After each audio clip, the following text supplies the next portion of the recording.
Hey, folks. Welcome to the DarkHorse podcast, Inside Rail. I have the pleasure and honor of sitting this morning with Tom Bilyeu. It's not this morning. It's barely not this morning, but that doesn't matter to any of you. Tom is the co-founder of Impact Theory, Quest Nutrition. He's a popular YouTuber.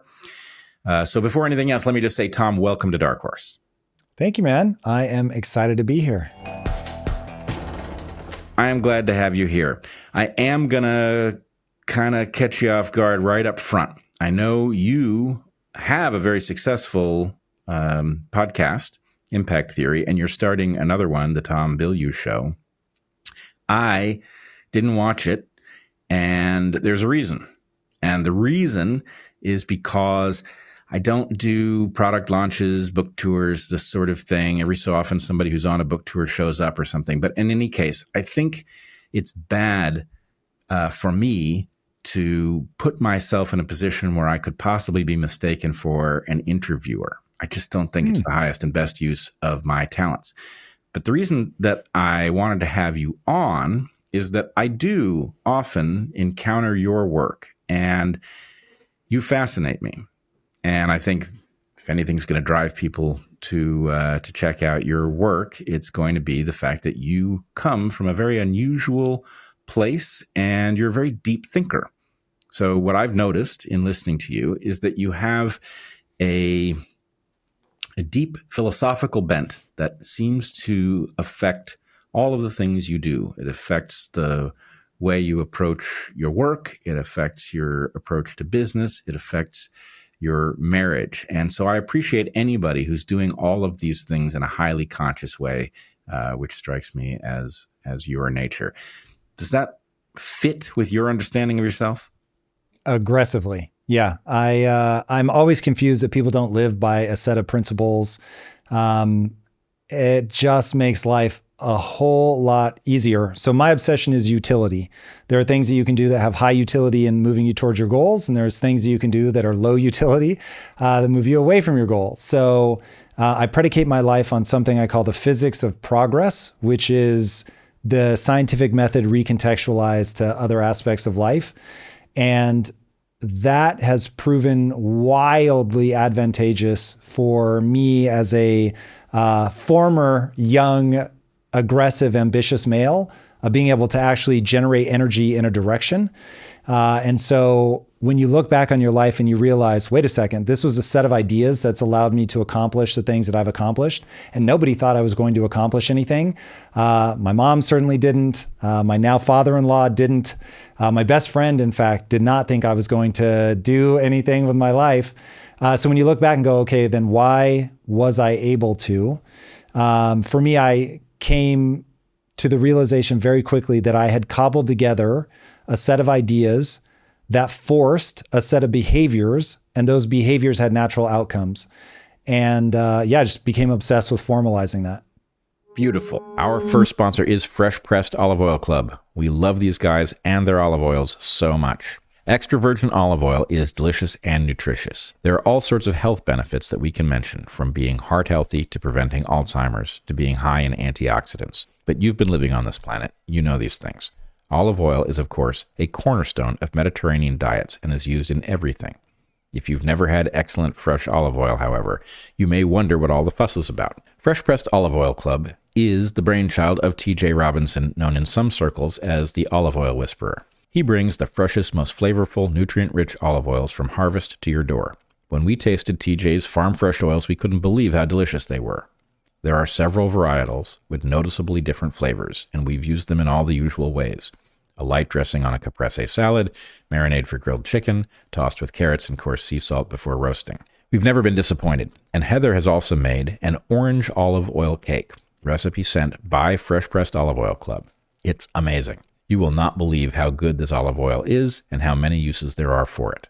Olive oil is a succulent, delicious food that, like pretty much all fats, is best when it's fresh. But most supermarket olive oils sit on the shelf for months or even years, growing stale, dull, flavorless, even rancid. The solution is to have fresh-pressed artisanal olive oil shipped directly to you after each new harvest, when the oil's flavor and nutrients are at their peak. As an introduction to TJ Robinson's Fresh Pressed Olive Oil Club, he's willing to send you a full-size $39 bottle of one of the world's finest artisanal olive oils, fresh from the new harvest, for just $1 to help him cover shipping. And there's no commitment to buy anything now or ever. Get your free $39 bottle for just $1 shipping and taste the difference freshness makes. Go to getfreshdarkhorse.com. That's getfreshdarkhorse.com for a free bottle and pay just $1 shipping. Now, I do want to go back and defend the people who are not like you and me. In fact, in normal circumstances, I think they have it right. And let me just put some flesh on those bones. What I would say is that the conscious mind is evolved for a purpose. And the purpose was to deal with novel circumstances. Mm-hmm. And that is crazy. I use that term all the time. That's interesting. Keep going.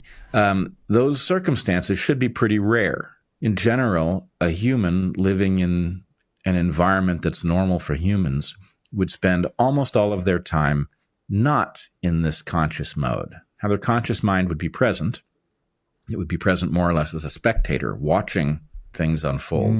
And it would become activated to direct the robot at the moments when the program that was already running wasn't adequate to the task. So if you sort of imagine a tennis player flowing across the court, that tennis player has a conscious mind. The conscious mind is there, but if the conscious mind is in control of the tennis player is going to choke.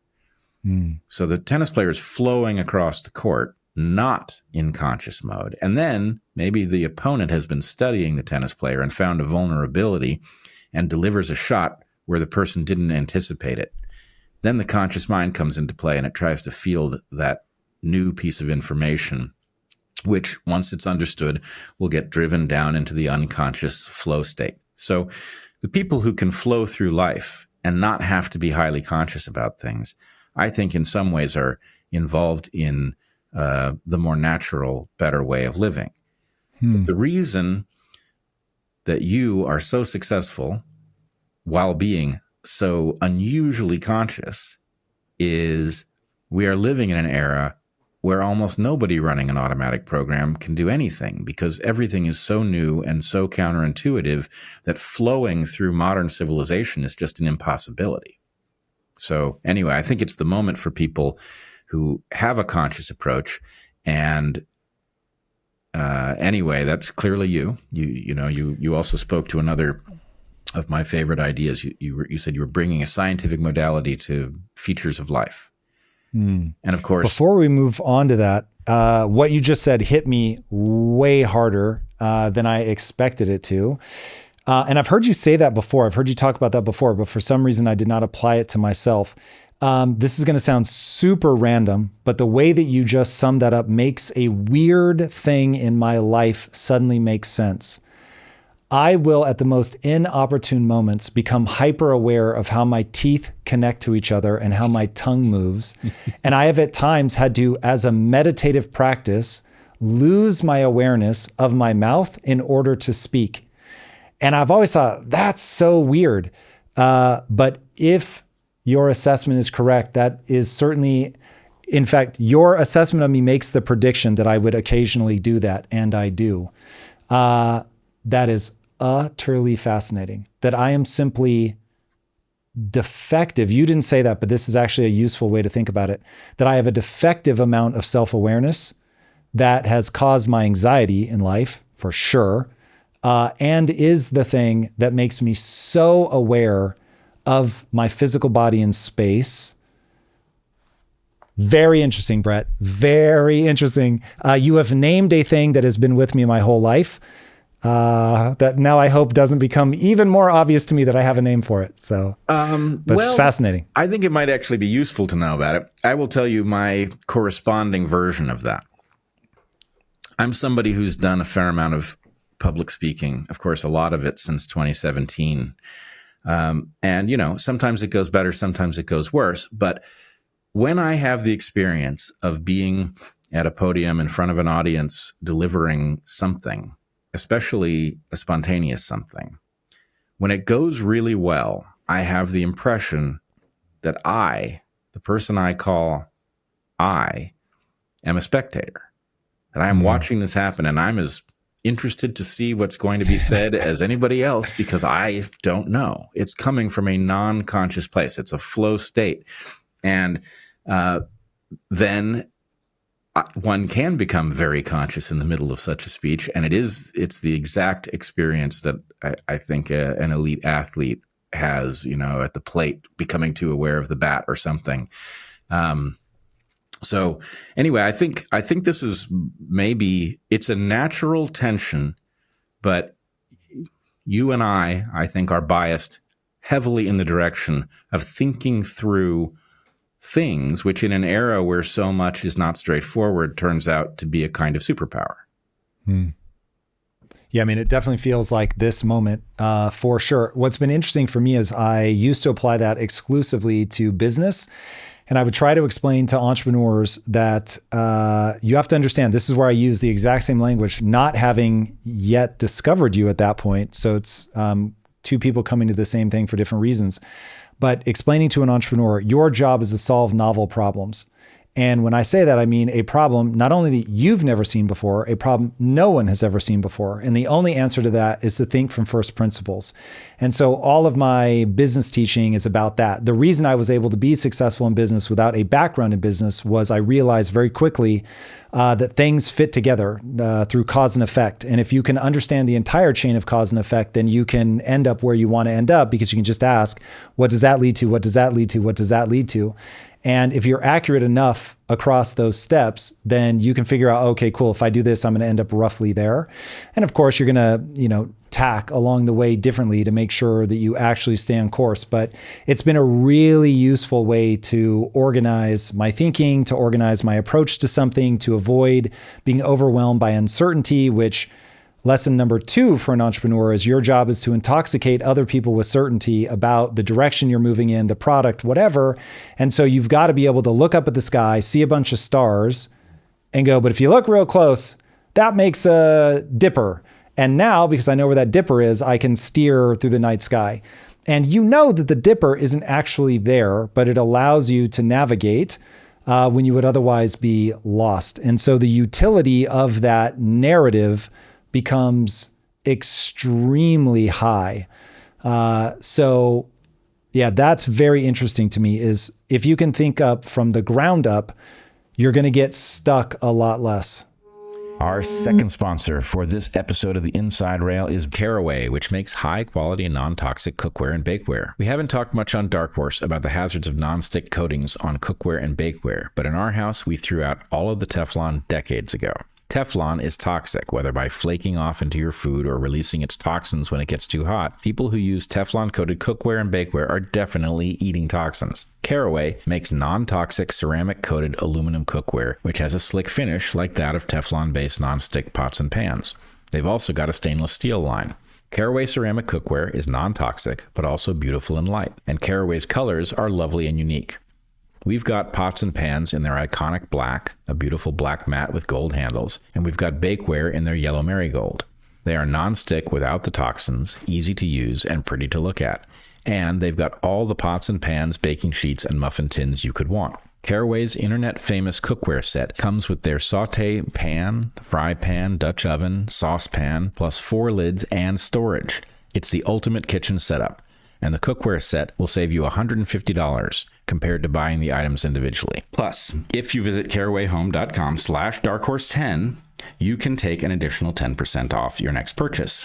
This deal is exclusive for our listeners, so visit carawayhome.com/darkhorse10 or use the code darkhorse10 at checkout. Caraway, non-toxic cookware made modern.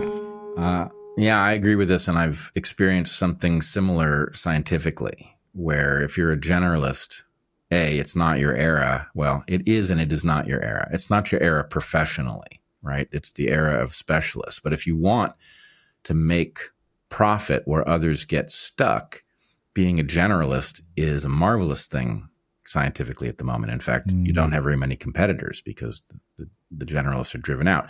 And what that means is that you have to be able to approach some discipline that isn't yours and you have to be able to cobble together a model that is good enough to proceed from. And you just described something like this as a narrative. You described it as the illusion of, objects in the sky drawn out of stars. And that model allows you to make progress. It's not a true model, but you have to be sensitive to the question of whether or not that model is accurate enough for you to navigate. And at the point that the model falters, you have to figure out what's wrong with it and upgrade it so you can move forward. So interesting to hear that two very different methods for confronting novelty converge on something that to me sounds very, very similar. Yeah, this is why I call it the physics of progress. Their life works in a certain way. The human mind works in a certain way. There are certain forces when you take humans as a massive group that are just going to be true. And given that those things are mappable, you find yourself in the scientific method, whether you want to be or not. The great irony is that, so I wasn't formally trained in science. I didn't remember anything from high school science. And I was walking through my employees. I was teaching them this thing I call the physics of progress. And one of my employees goes, that's the scientific method, right? And I was like, actually, I didn't know that was the scientific method. And I'm like, but I'm not at all surprised that this thing that I was just doing to find the answers when I had deep uncertainty would lead to the same thing. That's how you know you're getting close to ground truth, that there's nothing else below that, is when multiple disciplines come at something from different angles and they come up with the same thing. Because if you're asking, does this work or not? And that is the arbiter by which I'm going to judge whether this thing is real or not. You're going to end up pretty close to ground level truth. And my whole thing is that beliefs have utility in that believing one thing makes it easier to accomplish or end up where you want to end up with your goal, or it makes it harder to end up where you want to end up for your goal. And if you judge all of your ideas by its utility, what you're actually doing is simply putting a proxy in for accuracy or truth. You're saying, oh, I have gotten close to modeling what is true, which is why I can predict the outcome of this behavior. And in YouTube, just because this is in my world, think of the truth as the algorithm. If you really understood the algorithm and you really understood the people watching it, you'd be able to predict what episode is going to crush and which ones won't. And Jimmy, Mr. Beast, has gotten so good at that he'll spend $2 million on a video and kill it because he's like, nope, I know that's not going to hit. And then so many of his videos just crush. Now, you can think his videos are soulless, but you cannot say that he doesn't understand the algorithm and the people watching those videos. And so to me, all of life falls, not always that clearly, but fall into that category of this is knowable. And the more I learn about this thing by running tests, the more I can move from, and this is something I learned from you, and it's such a brilliant thing, I can move from hypothesis to thesis. And I think your exact words were, if the world understood the difference between a hypothesis and a thesis, we would solve all the problems in the world. And I remember the first time you said that, and I was like, okay, he's obviously being hyperbolic to be funny, but why would he say that? And then as you realize one is a guess and one is a survivor, all of a sudden you go, oh, okay, wait a second. Now I get that there is a very big difference. Yeah, there's a huge difference. And I would point out, if I can encapsulate what you're saying, in effect, all disciplines are tests of one's understanding of the quality of one's model as assessed through predictive power. That's true whether or not you're a scientist at the lab bench or running a field experiment. It's true if you're a tennis player trying to figure out where the best place to be on the court is given the shot you just put across the net. It's true if you're a carpenter trying to imagine how small you can make a dovetail that will still hold the forces that are likely to be exerted on it. It's all a question of predictive power, which actually brings me to the next issue. Oh, one thing before I get there. You said that your employee called your attention to the fact that you were engaged in the scientific method. And the truth is actually one step deeper than the employee at least said, which is that the scientific method is itself a formalization of a process that we naturally do. We are born to falsify ideas, and children do it. If you listen to children's questions about why things are the way they are engaged in it's an informal version of the scientific method, which we then drum out of them in large measure in school. We train them to stop doing that for the dumbest of reasons. I mean, my impression, having gone through school and having been, having found the experience painful and having been conscious through it, was that most teachers don't like the kinds of questions that children ask as soon as those questions extend beyond the knowledge that, right or wrong, the teacher is certain of. The teacher does not want to be exposed for not knowing things that they feel they should know, and so they shut down the instinct to ask. And I can't tell you, it's like it's the worst possible instinct for an educator, right? You should be cultivating your students' desire to know the answer to questions that you cannot answer. And the best lesson you can deliver to them is showing them how you would address a question that neither of you know the answer to, right? How are we going to figure out the answer to that question you've posed? Or can we rephrase that question so it is answerable and then pursue the answer? That's a very powerful lesson. And, I didn't encounter people capable of doing that until very late in my education. Yeah. So that one, you encounter the same thing as an entrepreneur. The way that I always rationalize this is that people have to build their self-esteem around something, but what you build your self-esteem around matters a lot. And there seems to be what I would call an evolutionarily placed algorithm running in your brain that wants you to prize yourself for being better, faster, stronger, smarter, being right. And so we have all this huge emotional reward system when we are in that camp, when we are right.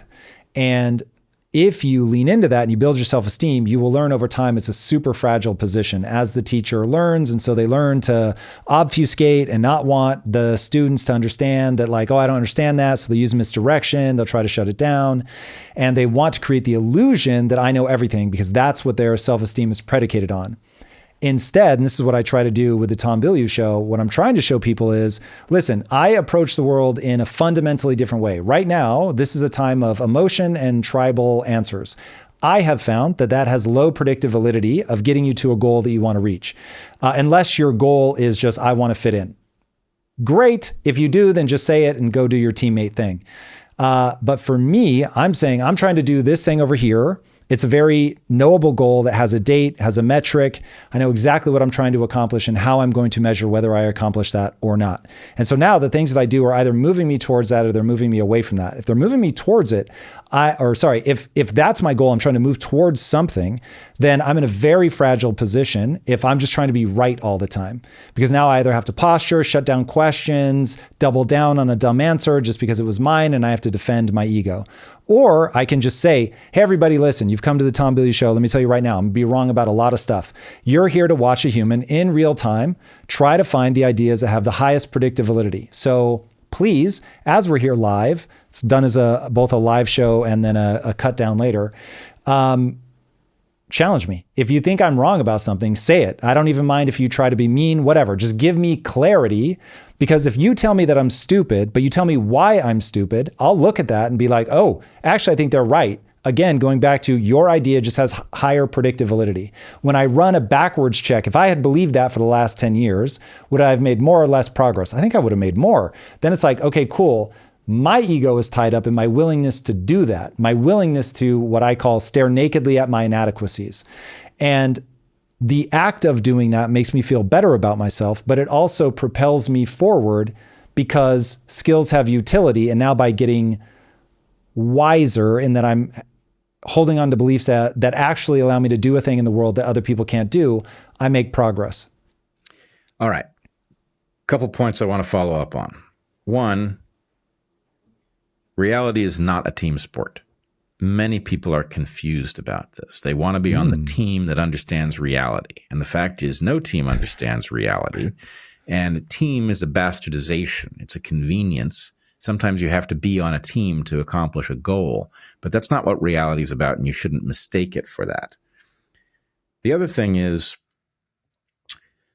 you mentioned the idea of trying to be right all the time.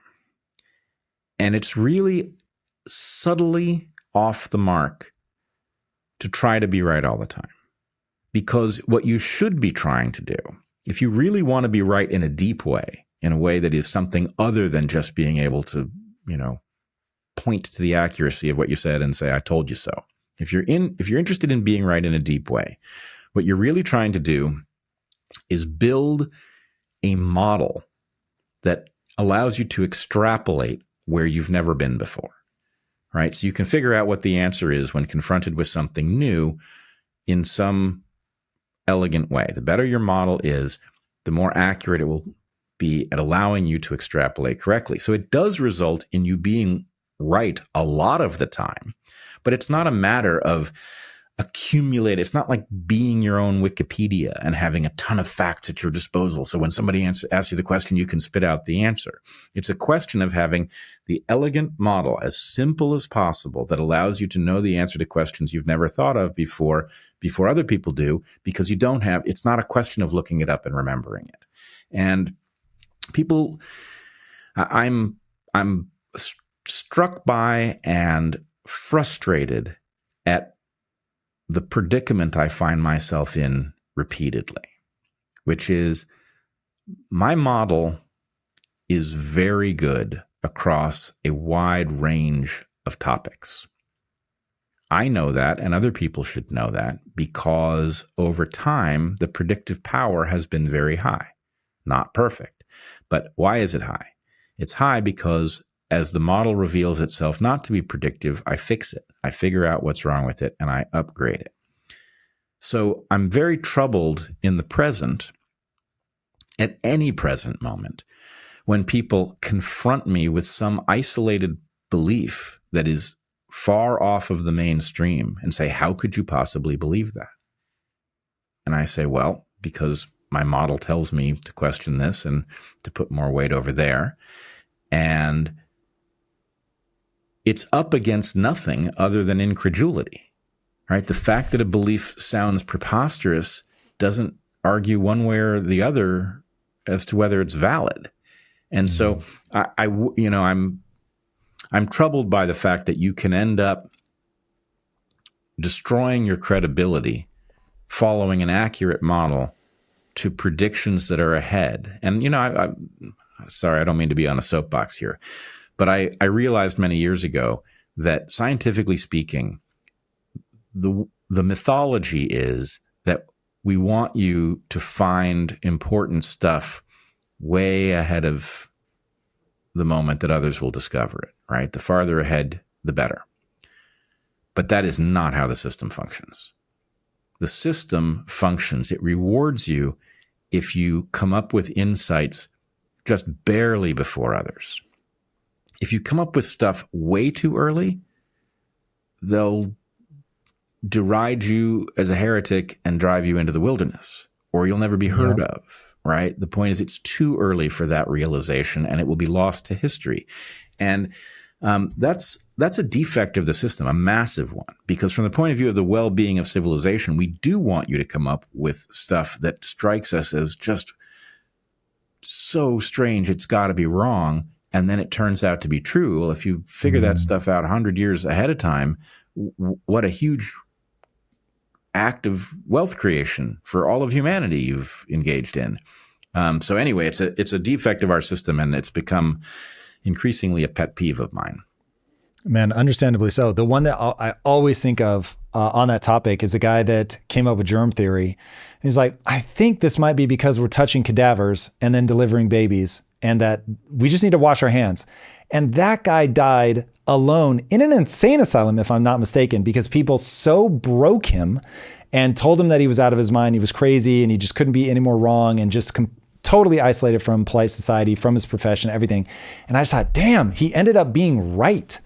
And it would have been so easy to test, and that they didn't want to test. They just wanted to show how wrong he was. I was like, I am constantly vigilant for that in my own mind. Like, I have a few things like inflation. I'm a psychopath around inflation. My own community knows, like, if you want to distract the teacher, just ask them about inflation. And it's the one area where I'm like the most on the lookout for, okay, there's for sure something that I have wrong. There's some vision of this, maybe just an oversimplification, but this is the one that I'm most likely to blind myself on. And I just don't see that algorithm running in other people. And it's like, yeah, this doesn't make me good, somebody else bad. This is just about utility. Which one of those stances in life works? So yeah, when you look back, I think everybody wants the real answer, but in the moment, everybody wants to be on the tribe. Everybody wants to be right more than they want to be smarter. Yep. When you say inflation, you're saying you're an inflation hawk? Yeah, like to me, all of the problems in certainly modern society stem from inflation. Like you can try to find other things, I guess you could say human nature. But man, one rung up from human nature is its first manifestation in the printing of money. And the way that deranges everything downstream is crazy. And it's one where I'm like banging the drum, screaming as loud as I can. And it's an idea that is just complicated enough that average people are never going to care. Even though when they're screaming that they can't make ends meet, I'm just like, well, welcome to inflation. Yeah, it's like a small breach in the wall of a ship. You know, it's bringing on water and people are like, yeah, but you know, the bilge pumps are handling it.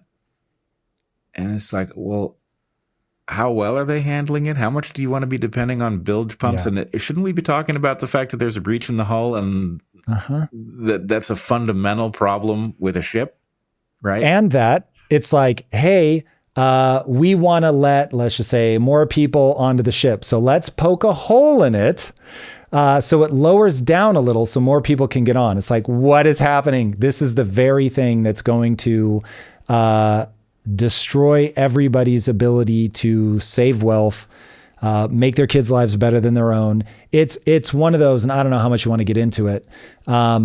It's one of those that as you peel that onion back, it reveals itself in more and more and more of the problems.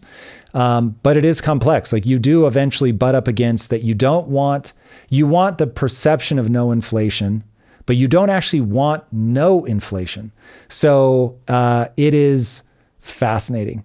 And that when it's done well, you get the American economy, but you only get it for, 250 years. And then it does eventually implode. And that every empire ever has fallen under the weight of debt and money printing ever. It's just a loop. Yeah, especially bad in an era where the elites who are in a position to shift the policy around money printing are also, at least in the short term, in a position to escape the consequences of the ship going down. Right? Yep. Or even benefiting from it because they get the money first before it actually goes down in value. So for them, it's this double whammy of, whoa, I can buy these goods with extra dollars. And if I waited, say 6 months or a year, now those same goods are going to seem more expensive and you don't have extra dollars. So it's crazy. This is one I never thought I would be talking about finance. I never even thought I would care. I knew how to get rich. That was easy enough. I don't want to belittle that journey, but investing money, growing wealth over time is a totally different game. It is the game that the vast majority of humans play, certainly in the West. And people just don't understand, like they fundamentally don't understand how money works. And so they can tell the system is rigged against me, but they don't know in what way. And given that they don't know how the system is rigged, they don't know what to vote for, what to push on, how to say stop, whatever this is. And so they start looking at the wrong things. But that is my hobby horse. If I could get people to understand how to protect the average American, that stop money printing. Yeah, stop money printing is right.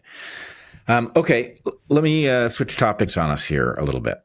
One of the places that I've heard you talk that I've been particularly struck has to do with relationships. In particular, I don't even remember how I ended up there, but somehow I heard you responding to a question about your relationship with your wife, and the answer that I heard you give was strangely on target in a way that I just don't hear from most people, and I'll try to recover it. Whenever people tell me things that I've said, it's often butchered, and so I can't quite resonate with it. But what you said was that you were aware that your wife had a very powerful toolkit with which to incentivize you to be better. And that instead of resenting being incentivized, you were in favor of it because effectively you trusted her and it was good for you and good for her and good for your partnership. So why wouldn't you be? Does that ring a bell? Oh, very much. You did a phenomenal job. That is exactly what I believe. And I am the recipient of 2 kids who were too dumb to know that like gender dynamics were this changing thing. And so we got together when we were in our 20s. I was 24, she was 21 when we met, got married not too long after that. And at some point I realized, whoa, I am trying to impress her. And in trying to impress her, I'm becoming a better person. And I realized that initially, she has since become an entrepreneur in her own right. But in the beginning, when we were just 2 broke kids, she saw herself as working through me to get the things done for our family that we wanted. So I went off to go to work and to try to be an entrepreneur and to build a company. And she was in the background, like pushing me, encouraging me, trying to get me to do more, pointing out if I wasn't doing something that I said that I was going to do, pointing out when I could have asked for more and been more aggressive, rewarding me in the way that only a wife can, when she saw me do something that she thought was powerful. And so I was like, whoa, my wife is shaping me in ways that have been profoundly advantageous for me as a man and certainly for us as a family. And so at the beginning, when we were really starting to be successful, I was running a company. I was racing towards $1 billion valuation. It was crazy. I was making real money for the first time in my life. And I had put her through almost a decade of being like clipping coupons and, not like unable to pay the bills, but we were not thriving yet. And I broke down in tears one night and I was like, the world is never going to know how instrumental you have become in who I am becoming. And so I was starting to get celebrated. This is like social media is coming along and, founded this company that's absolutely killing it. And people are just like holding me up, like, look at this entrepreneur. This is amazing. Oh my God, so incredible. And my wife was just quietly running a department in the company and not getting any credit.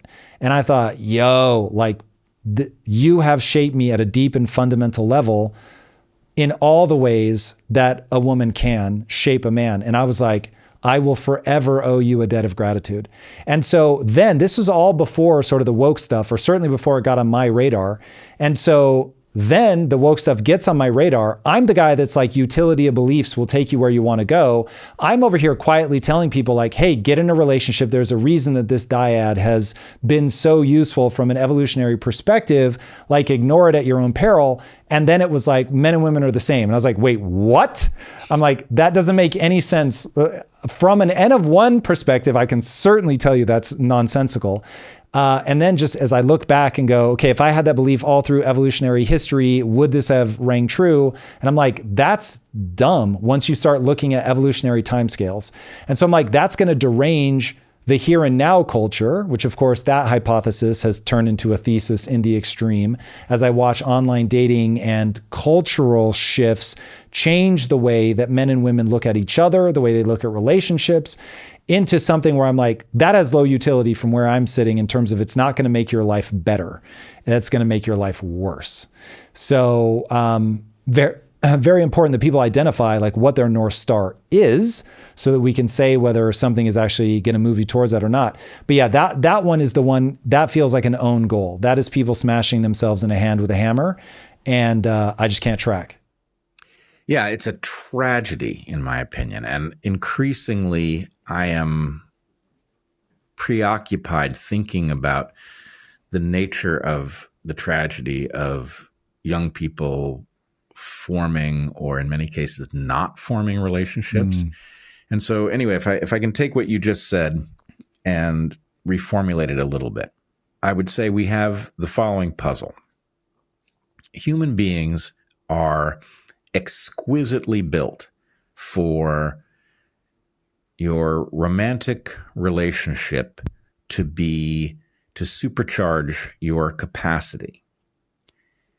It makes sense that it would be, because a permanent romantic relationship, and I'm being careful not to say monogamous, though I really in general mean that. I'll defend monogamy here in a second if I have to, but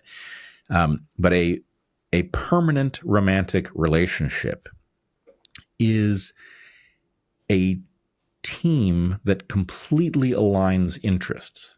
In other words, in any sort of a traditional role, a wife would have every interest in her husband being as powerful and effective as she could help him be, right? Because her well-being, and more importantly, the well-being of her brood, is dependent on how well-positioned and effective the father of her children is.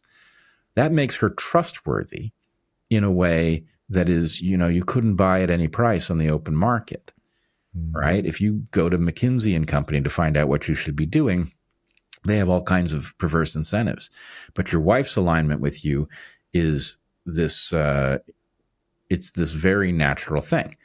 But at the same time, we are living in modern, hyper-novel circumstances where the way in which that partnership functions has to be renegotiated. Even for the so-called trads, you're living in a post-birth control world, right? A couple decides whether to have children, how many children, when to have them. And so the point is the architecture is still there for this very powerful relationship, but the way in which it unfolds has to be navigated anew. And nobody seems to have proper guidance for young people on, hey, here's what you're actually trying to accomplish, and here are the obstacles to applying the program that you evolved with. So the question is, can you reconcile these things? Can you create a new kind of a relationship in which you still get the power from the thing that evolution built into you? And the degree to which I am seeing failure mode after failure mode amongst young people has me quite despairing. I know nobody wants to hear an older guy talk about this, but I just think the kids are in trouble and they don't even really know it. Agreed. The problem is they don't understand frame of reference. Your frame of reference controls what you look at and what you see. So you and I, as quote unquote old guys, we look at women in general, men and women together, and we see, okay, these are two different things. They have their own drives, their own impulses, but they come together well as a unit. Things have to be negotiated for sure. It's not like my wife and I got together and, just this all fits perfectly. We had to negotiate a lot of things, define terms, how are we going to be with each other, rules of engagement, all that, but you can negotiate those things well and you can thrive. That is what I see when I look at a couple. So when I see two people that are like, oh my God, we're in love and we're going to get married, I have a warm feeling and I'm like, yeah, that's amazing. Take that same thing and you show it to somebody who's 22 and the odds that they have some sort of ironic detachment, cynical take on like what all of that is, borders on 100%. And so when they look at the same thing, they see something fundamentally different. And in what they see, they will thusly make that come true. Each of them will be more standoffish. They won't see this as a negotiated thing where we can both win and work together. And so you really have to wait until the culture changes in order to get back to something that is more useful in the two sides coming together, because this stuff is downstream of culture. Culture imparts that frame of reference that colors how they view all of this. Now, it's not in a vacuum, like there are real things that exacerbate this stuff for sure. But if you begin to change your frame of reference, you can avoid some of the traps. Like I have many times thought, man, very glad that I have my wife. But if I didn't, I still feel like I could navigate today's dating life. And it's like, oh, I want to do it so bad to see like, what are the things that I'm missing and how much of my approach into this would actually work. The big thing that I think kids have to overcome today, and this would be the main thing I would focus on if I were building a strategy to still be successful and find love in a stable relationship, would be there is a wild distortion that happens cognitively when you feel like you can always find the next. When I met my wife, I felt like, oh my God, I happened upon this British woman in LA. Like, this is crazy. It gave me the sense that I've looked the whole world over and I found her, which of course is not true. She just happened to be the person that came across my path. And everything else from there was like working it out because we decided once we were in love that we were not looking back. So we're like, divorce isn't an option. That's not the game that we're playing. Like, we're going to figure out how to make this work. But if you feel like, nah, this is a bit frustrating, there's always another, there's always another, there's always another. And that's baked into your dopamine loop that you can literally pick up an app and just find the next, find the next, find the next. You've got to not only break yourself out of that, you've got to break the people that you're approaching out of the belief that, nah, as soon as I hit friction with this guy, I'm just on to the next person. And that's formidable. Like when I think about a foe, that's a formidable foe. Getting somebody to change that lens isn't going to be easy, but it feels doable. Yes, it's especially problematic, I suspect, when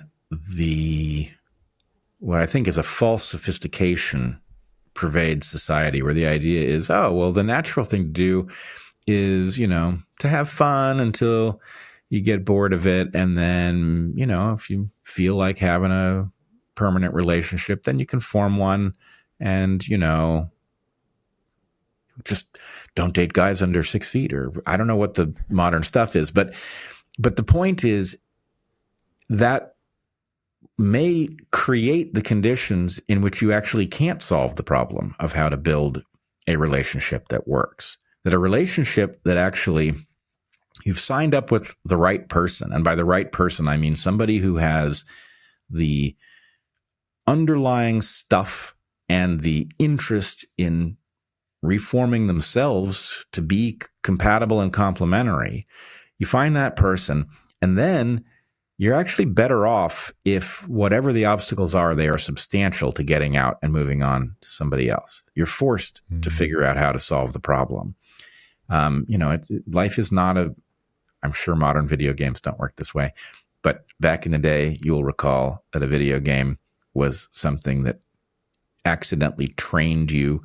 If you felt like you had bad luck and you should have killed that alien and failed to, you could restart the game. And, so your high score was like 20 games that you didn't complete. And then one game, which you got lucky in the beginning and, and it worked out. That's not a good model for life. And anyway, I think, I just think people do not understand, that it is a solvable problem, that because the mythology tends to be, well, you probably want to be married, I guess, but it kind of sucks, right? That's the message kids get. And I ain't saying it's easy. It's not easy, and it's not all joy, but there is, you even have built into you, I believe, programs that make it work. But if you don't know that they're there, then you may just take the struggle as the nature of the thing, and you may not try to get past the struggle of it. And I don't know, it seems to me that things were confused enough on this front when I was young, and they've only gotten worse, that it's very hard to convey to people that although movies aren't life, that old movies that report on romantic relationships are telling you something about how much the world has changed. Even if those things weren't perfectly accurate, they do tell you what it was that, inspired people and caused them to behave in the ways that they did. There was a reality to it. Yeah, no doubt. My mantra is you're having a biological experience. And the thing I would want anybody to understand, young, old, doesn't matter, figure out how much of this is a biological question. So if I know, for instance, that oxytocin, vasopressin, those are the neurochemicals that cause you to bond. Then it's like, okay, let's not play around with the bonding hormones. So an orgasm is one of the things that releases that. So sleeping with a lot of people, thinking that it's casual, that's probably going to derange because of the impact on the neurochemistry.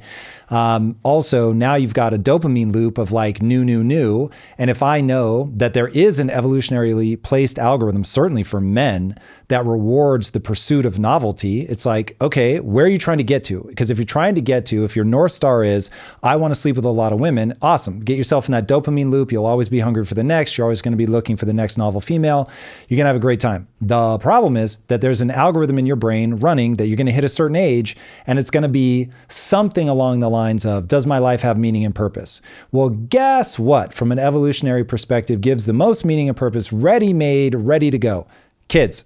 So it's like, that's really this driver to get people to slow down, take it seriously, and realize, okay, now's the time where I need some fruits to grow on this tree. And so when I play out like, okay, what is the human experience going to be like? I'm playing it on the back of what I know are the evolutionarily placed algorithms running in my brain that are going to dictate XYZ things.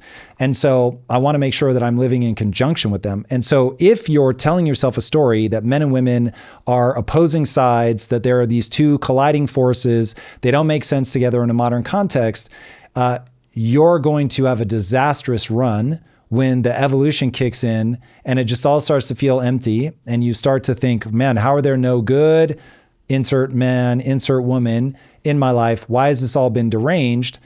And trying then to figure out that the very thing that's trapping you is your picture of how all of this works.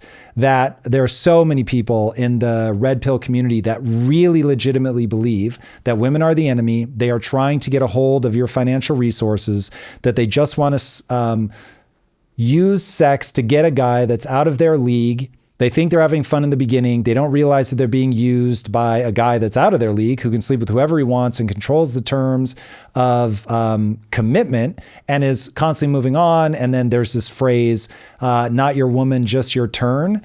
And all of that creates this image of these are two antagonistic forces rather than call it, and I don't believe in God, so people need not flame me for this, but the biblical interpretation of God created man and woman as a complement.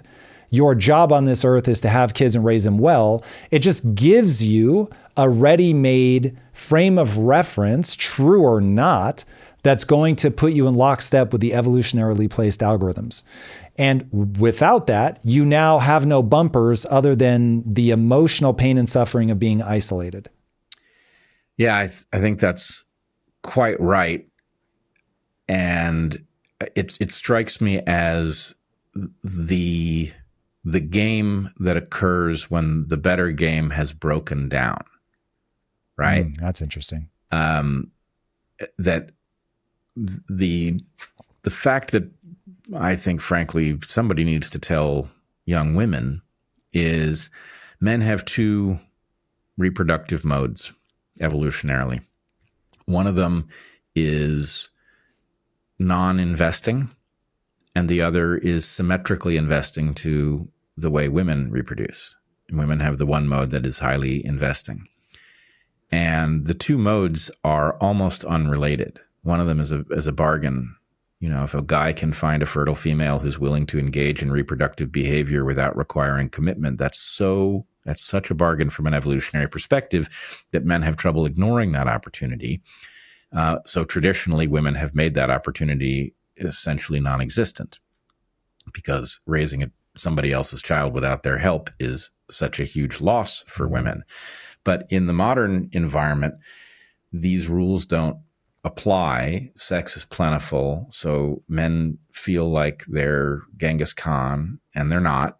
And it does not, so that mode in which men try to engage in reproductive behavior with women without committing to them is predatory. That's what it is. It is taking advantage of a person in the most extreme way, sticking them with a child that they're going to have to raise for 18 years, right? And you're not going to participate. That is a decidedly predatory behavior. And The problem is men find themselves in the dopamine loop where that behavior is being rewarded. So they're in that mindset, because why would you settle down when you could be sleeping with, different women all the time? But stupidly, women have signed up for the same game. And they, nth wave feminism has told women, hey, you know what? You're not equal until you behave like men. And behaving like men comes to mean behaving like men at their worst. And so everybody is now behaving in this predatory way, which then leads to exactly what you were describing. There is not an instinct towards this collaborative mode of reproduction, which is very human and has traditionally been much more important than the predatory mode. But the fashion of the moment has everybody in predatory mode, and so they think it's sophisticated to recognize that that's just kind of what it is, and it isn't. That's the problem. It's an illusion.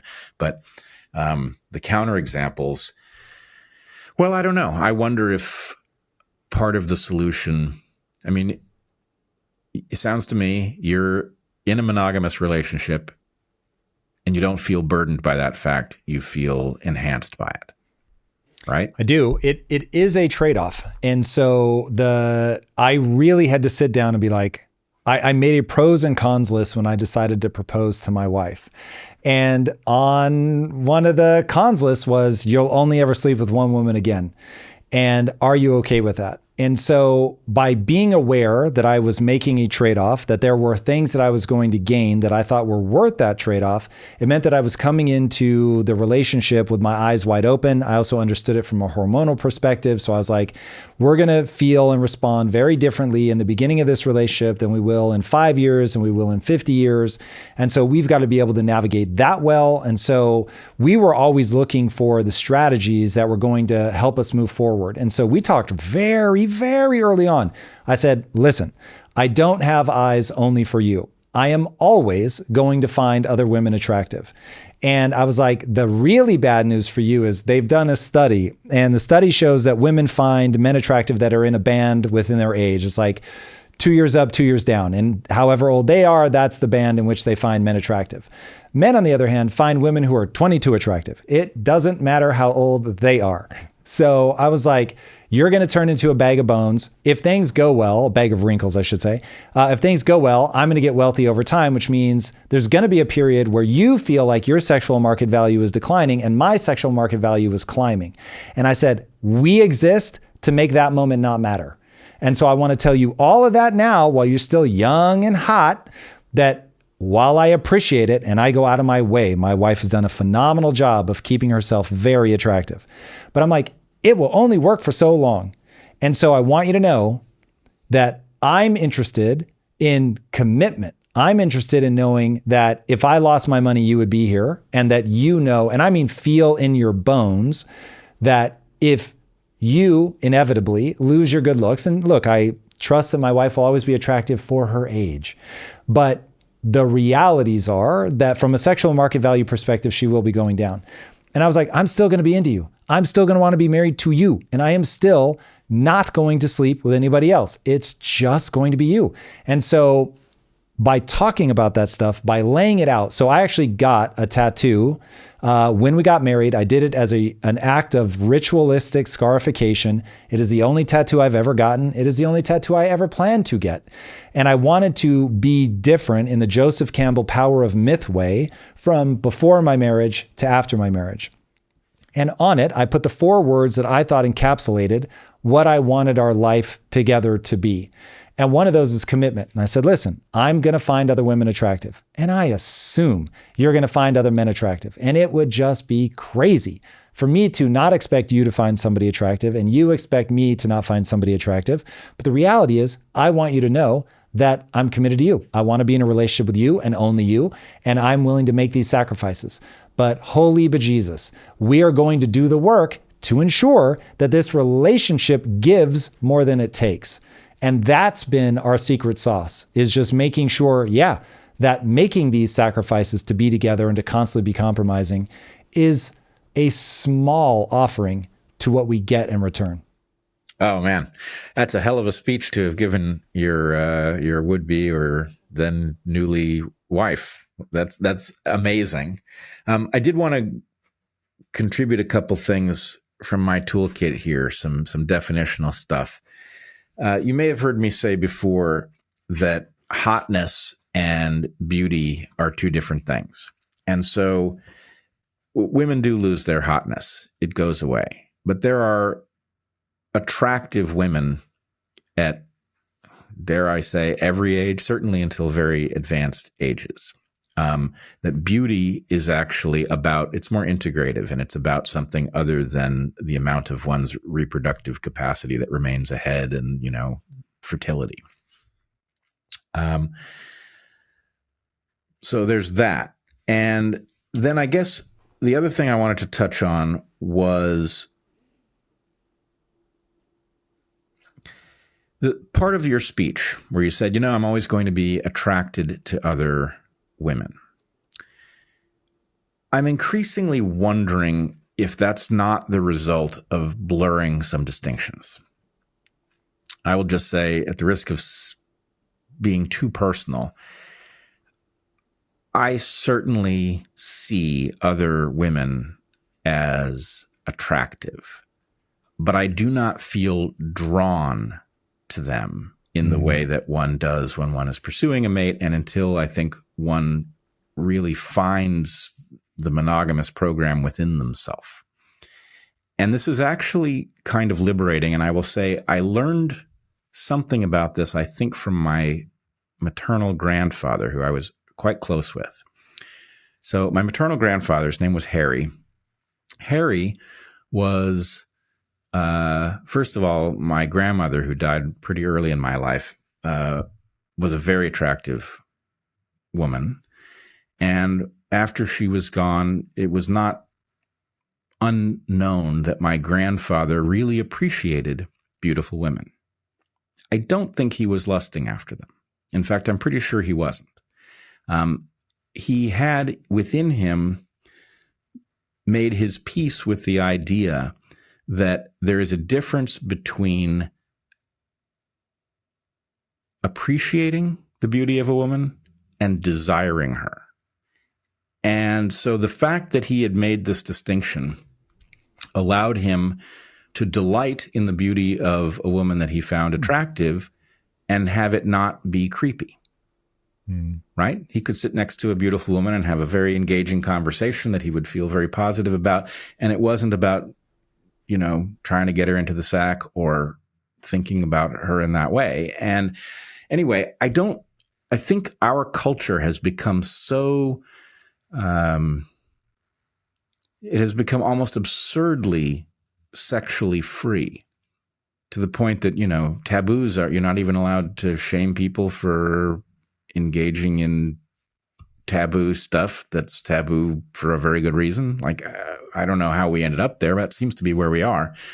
So anyway, that idea that sex is just some sort of a biological thing, and therefore everything is valid between consenting adults, and what goes on between your ears is your business and no one else's. And all of these pseudo-sophistications have resulted in the boundaries that might once have been natural to people just simply not existing. And I think modern people believing that they were always a fiction. Does that make any sense? It makes a lot of sense to me. So I remember when Jordan Peterson got lit up for what he called culturally enforced monogamy. But the reality is that if you read history, you learn very quickly that humans are capable of the most atrocious, abhorrent things that you can imagine. I mean, just unbelievable cruelty, torture, murder, death, cannibalism, on and on the list goes. And so you couple that with what Solzhenitsyn said, that the line between good and evil runs through every human heart. And all of a sudden, it's like, it's probably good that we have society around us to say, hey, for whatever reason in this moment, this is okay, this is not okay. And there is such a thing as too permissible. And I think it was along those lines that Nietzsche was talking about when he said that we've killed God and we'll never wash the blood off our hands. Like he could just somehow see those second and third order consequences of a world where there isn't a big sky father who says, this is how it's going to be because I said so. And once you don't have that, now it's like all the brakes come off and you have that line running through every human heart, and now nobody's getting checked. And all of a sudden, the right context will bring out the worst of impulses, and the right lens to view one's own self is that I am capable of moral colorblindness. I don't know what the right way to think about it is, but I'm just as prone to do something horrific that history will look back on me and be like, yo, I can't believe they did that. But in the moment, it's going to seem fine. And given that, wanting there to be a culture that we respect, that's high functioning, and have it, the reason I like it coming from culture is that's bottom up. I despise all of this stuff from the top down. But when you're a part of a culture that just agrees, this is what we're trying to do, this is what's okay, this is not what's not okay, if it's yielding the outcome that you want as a society, then hey, I'm all for it. And I think that you strip those brakes off at your own peril.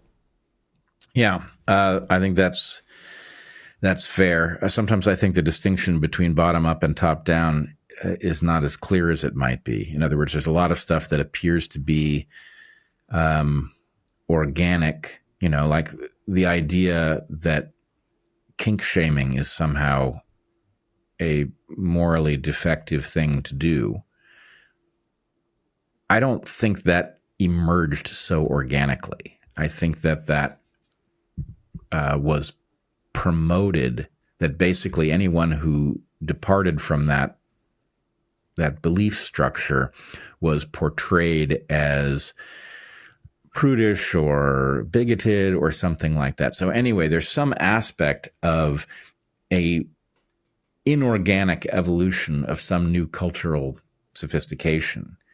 And, or maybe a better example would be what I hear about modern porn. And I must say, I consume no porn at all. So I'm not in a position to say what's there firsthand. But that modern porn contains an awful lot of violence, and that this violence is manifest in the mating and dating culture for young people, that women are asking for violence, men are inflicting it, and that is that a natural cultural evolution? I don't think so at all. I think that the pornography that there's a natural process within the market for porn. That natural process is that different producers are competing for attention, and the way that they get attention while they're selling fundamentally the same thing as everybody else is they become extreme, right? Extremeness is the way to get attention, and that having done that with the porn in an arms race for extremeness, what that does is it creates a false developmental environment for people growing up who are consuming this stuff, so that they come to think that that's what sex is about. And the point is, that's not top down exactly. It is bottom up, I guess, but it's bottom up from a market. The market is driving this cultural evolution that ends up manifesting in the biology of sex and romance, which, so anyway, I think those distinctions are a little bit harder to draw in the present because we have these centralized processes like the distribution of porn that result in the culture evolving to do something new as if it was being mandated from the top down, even though technically it isn't. It's interesting. I completely understand what you're saying, and I'm going to quickly steel man it so that I can then disagree with it slightly, and we'll see if it matters. So the steel man goes like this. It is not an entirely natural process for something to arise from a bottom-up cultural perspective when there are markets and people are pursuing their optimal strategy from a monetary perspective, but they're riding on an evolutionary thing, novelty, aggression, whatever's different, standing out from the market by being more extreme. And that market causes people to encounter a product that has, call it, evolutionary consequences that you otherwise would never have encountered and would therefore not have adopted those behaviors. And we see it playing out in the sexual mores of kids today. That all makes sense to me. Do you recognize your statement in that retelling? Yeah. Okay. So where I would say that this is different is probably just one of definition, because I agree with everything that you just said. I just think that that doesn't break the way that evolution is. It's just technology is forcing evolution to begin playing out in a new field. And so things are moving a lot faster, but all the mechanisms that when things are bottom up, catch it from running out of control, they're being caught. And the only thing that scares me is when the top down comes and says, hey, don't be a bigot. Don't push back on transgender. Hey, don't be a bigot. Don't kink shame. Then it's like, well, hold on a second. Now you're actually stopping me from talking on what is now the public square, which is, Twitter back in the day, or YouTube, current day still, they'll really cancel you.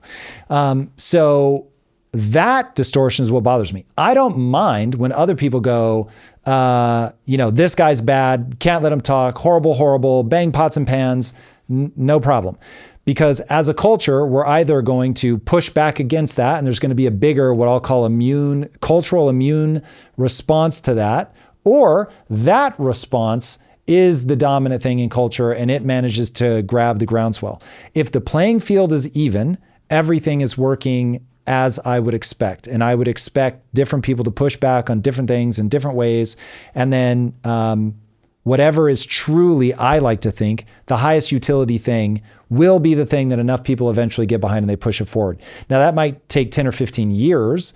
And so take cell phones in the hands of kids. Oh, we completely just smashed an entire generation of children with cell phones. So my thing does not protect from those moments occurring, but I don't want to reduce technology. I want people to be able to access the things they want to access. I do not want somebody stepping in from the outside to say, well, this market's getting distorted, and so we're going to try to stop the distortions. Inevitably, that's going to go in the wrong direction. So I may just be embracing and, quite frankly, celebrating as a techno-optimist. I love the velocity at which information travels now. I get that it causes these weird pulses to work their way through culture that can temporarily have negative effects. I just believe that what you'll see is that will always rebalance, always rebalance, always rebalance. Okay. I will now steelman your position and then tell you why I think I disagree. Fair. What you're saying is that, in effect, we have an evolutionary landscape, and that even if market forces are distorting that landscape, that it is still true that those who intuit what is best to do will rise to the top ultimately, that there may be a tremendous amount of carnage in the short term, but that ultimately, if violent porn is bad for you to consume, that ultimately those who refuse to consume it will have an advantage. And so in the end, there's still no better way to get to the desirable system than to let that evolution play out rather than interfere with something like the technology and the distribution of whatever people want to consume. That is correct. Okay. And I don't disagree with most of that either, but I'm awfully troubled by a willingness to allow the carnage in the short term. That said, I'm not, and nowhere in what I said am I defending the idea that we should interfere at the level of trying to hold back the technology. I'm squeamish about trying to restrict content because I can rail all day against pornography, but I will defend erotica. And so the point is, I can even tell you what the distinction between them is, but that doesn't make it something you can operationalize easily. The question is, was it produced because of profit, or was it produced for some other reason? If somebody's making a statement about sex, that's erotica. If somebody wouldn't be involved in sex other than the paycheck, that's porn. And the problem is you can get paid for erotica. It doesn't mean it's the reason that you did it. And you may not even know to what extent pay was involved. But nonetheless, we can draw the distinction. And what that distinction says is you can't easily restrict the content that's destructive if there's a gray area with respect to, we need to know the motive of the people who made it in order to know whether or not it's in the valid or the not valid category. So anyway, free speech wise, I lean very heavily in the direction of allowing people to say whatever they feel like saying. And I wouldn't be interested in restricting the technology. So I'm really just interested in the behavior of people and what to do about the fact that people are being harmed. And from that perspective, the correct place to address it is at the level of our culture and what it tolerates. In other words, the whole point was kink shaming. The behavior that shouldn't be showing up in people's sexual developmental environment shouldn't be showing up there because it's shameful behavior, and there should be a social cost to producing it. There should be a social cost to consuming it. There should be a social cost to imitating it. And what I'm not saying that people will, I'm sure, hear that I am, but I'm really not.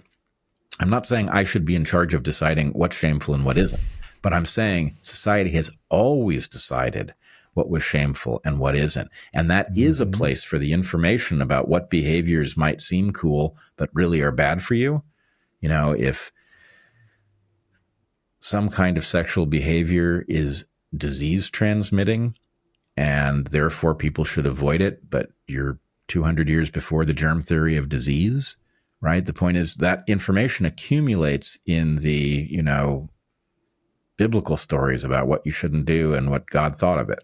So anyway, I do think the natural cultural evolutionary mechanism is the correct remedy for the runaway permissiveness that we see, that the permissiveness sounds like it is sex positive. In fact, that's the term used for it, but it is really quite the opposite. You're taking something profound and important and you're degrading it by basically declaring it a postmodern landscape in which, whatever happens in your mind is perfectly valid. Go ahead. Have you read The Power of Myth by Joseph Campbell? I haven't. I'm certainly aware of it, of course. Oh man, it's really had a big impact on me. It is the reason that I got the tattoo. And one of the core theses in the book is that there's no more ritual. And because there's no more ritual, nothing is sacred. People don't have these transitional moments. And so you don't have a moment where you're like, I'm no longer a kid, I'm now an adult. I'm no longer single, I'm now married. And I remember reading that going, that is interesting. And I don't want my life to fall prey to that. I want to create these ritualistic moments where I say I am fundamentally different today than I was the day before. And in a world where there isn't religion, where you have these things handed down and, it makes all kinds of proclamations about you shouldn't do this, you shouldn't do that. To your point, it's all before germ theory, but that's a lot of what they're getting at. And when it's encapsulated in religion and it feels very old, this feels like, well, yeah, like this is just how the world ought to be. And you can really get the average person behind the things that were always done. They don't question it. This is just how it was always done. This is what my parents taught me. It's written like this in the book. The book's been around forever. And so you're able to create these guardrails that people will stay on. In a modern context, I see people reverting back to that. So we are getting that swing, but you're not going to pick people like me up in that swing.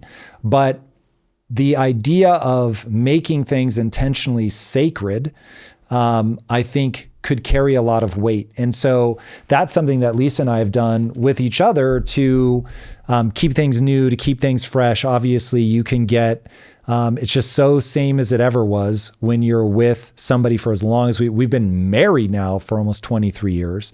And so you can get to a point where I've heard all your stories, there's nothing new here. And so finding ways to make things sacred, to make them special, creating rituals in your life, creating traditions, things that not only do you do, but they have meaning and you imbue them with meaning. In fact, ironically, as I was talking, a story that jumps to mind is your brother invited me to a Shabbat dinner, which I'd never been to before. And so going through all of the rituals of that, and they were so novel to me, certainly, because I'd never done it before, that it was like, whoa, this is just like a dinner with friends, but it suddenly turned into something far heavier that's, it's galvanizing my thinking. It's making me look at things anew.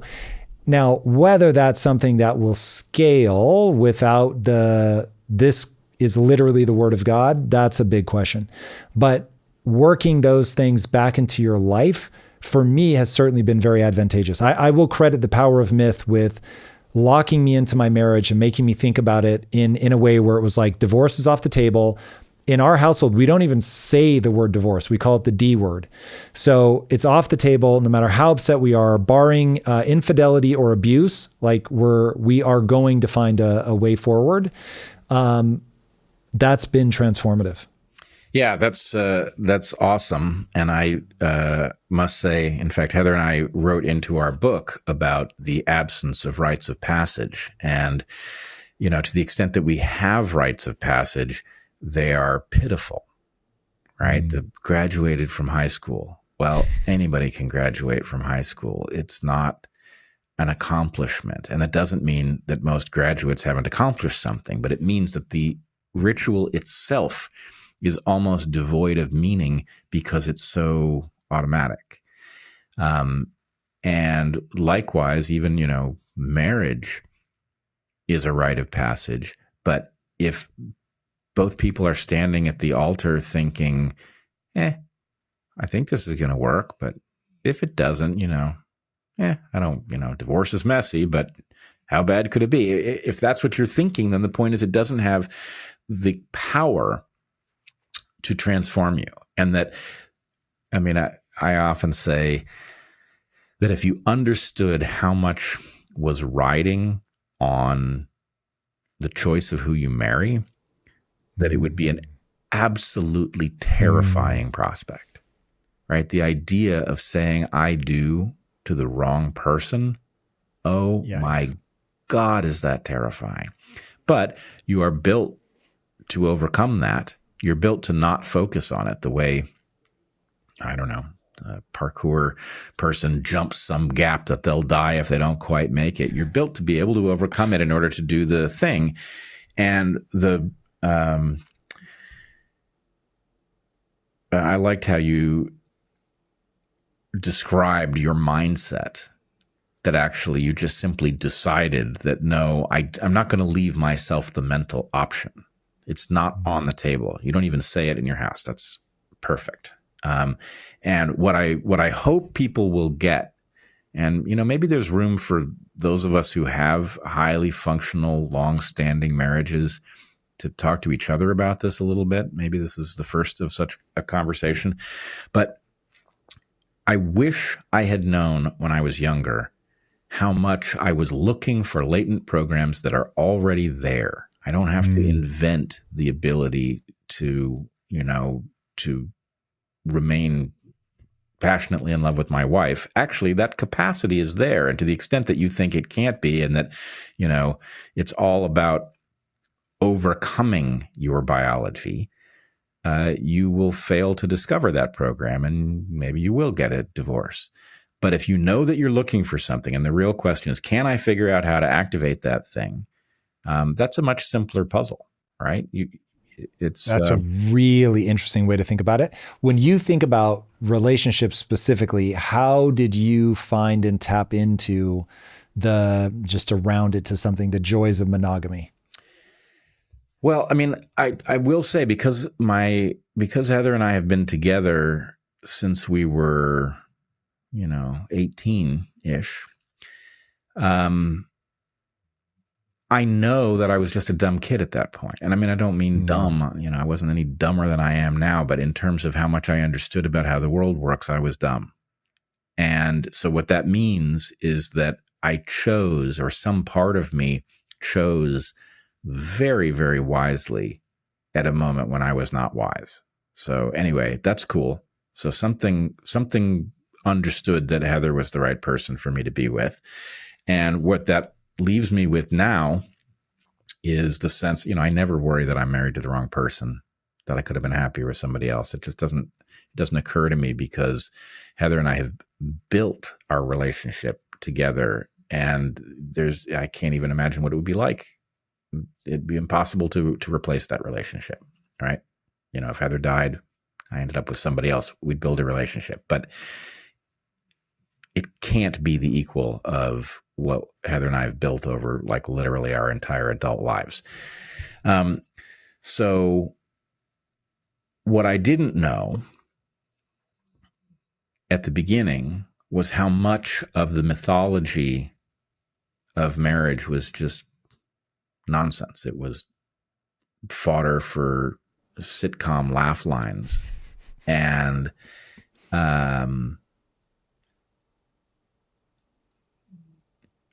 I just didn't realize that, I thought monogamy was something you did in spite of your biology, rather than it is a type of biology that if you understood what was riding on it, you would prioritize figuring out how to make it work. Yeah. It's one of those insights that I didn't feel like I earned always make me uneasy, because I'm like, oh man, what if I hadn't thought about that?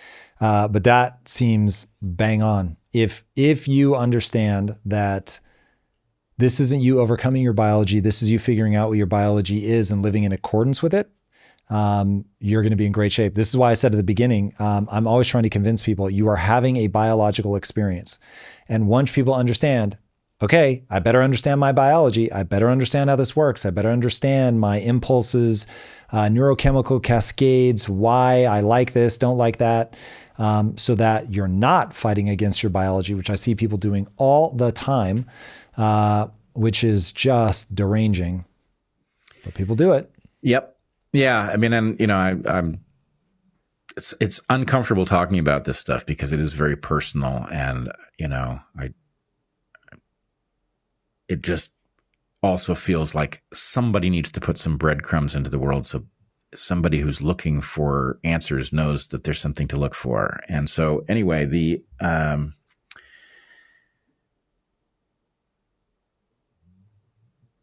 not sure exactly where I was headed, but the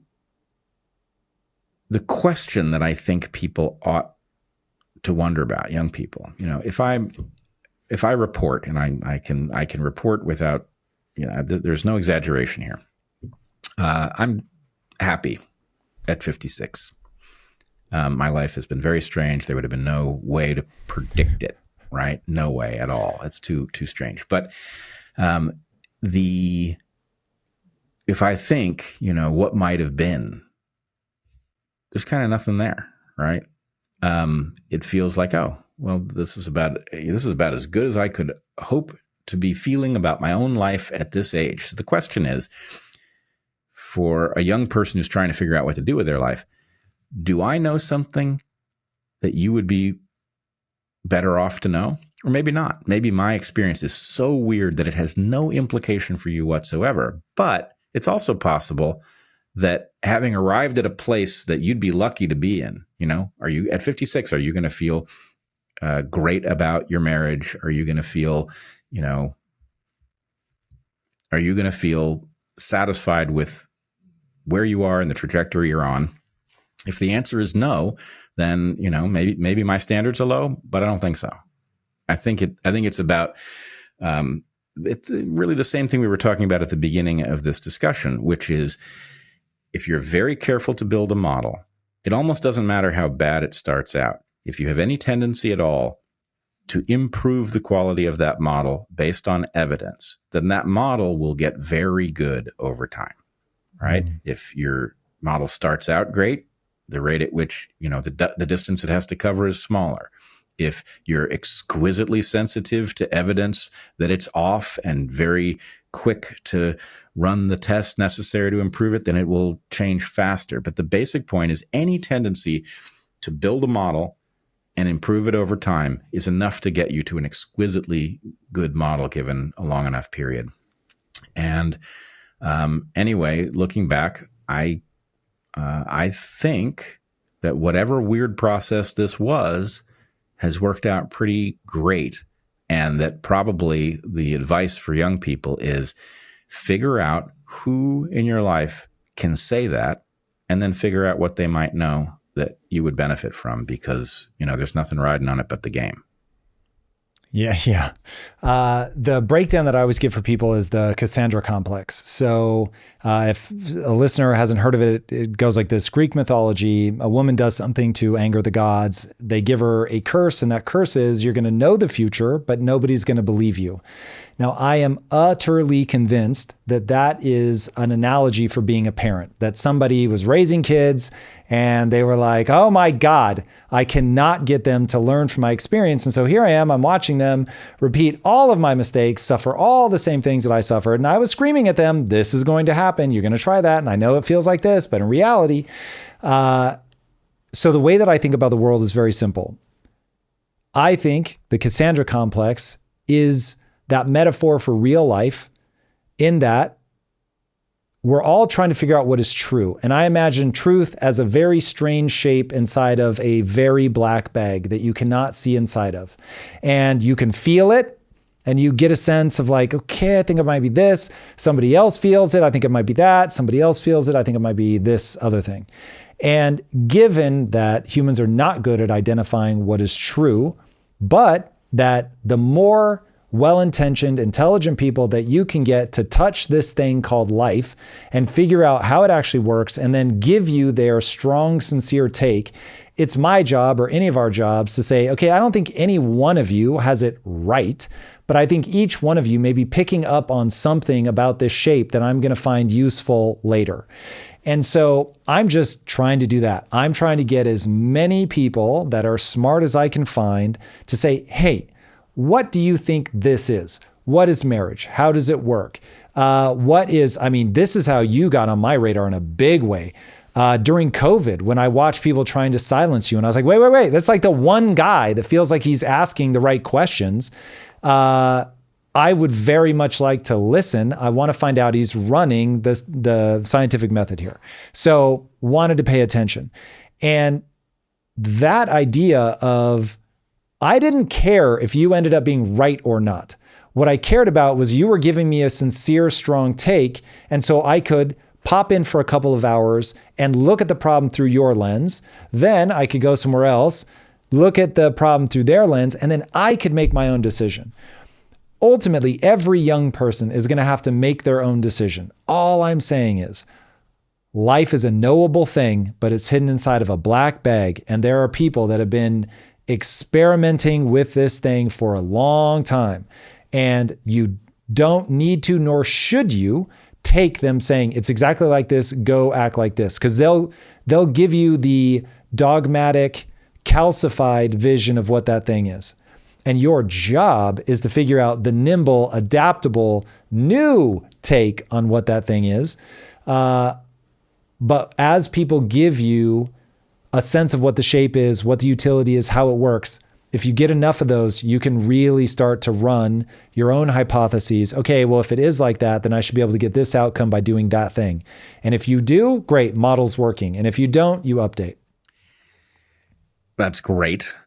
I agree with you. And I think it is highly accurate that even in the sciences, we are still, if the postmoderns have one important point, it's that we are constrained by our tools, and that can be anything from a microscope to your mind. We are constrained by the biases in those tools in the world we are capable of seeing.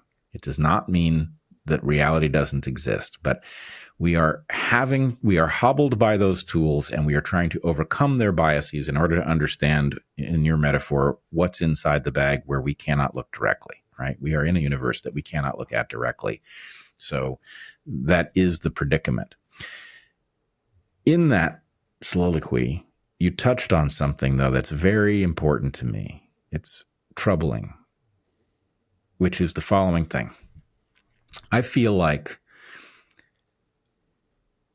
I spend like really almost every waking hour trying to understand the world I live in, whether that's my pets, my wife, the physics of some structure I'm trying to troubleshoot, whatever it might be. I spend a lot of time trying to understand how the universe works. I am, as we talked about at the beginning, very biased in the direction of consciousness as my mode of getting through things.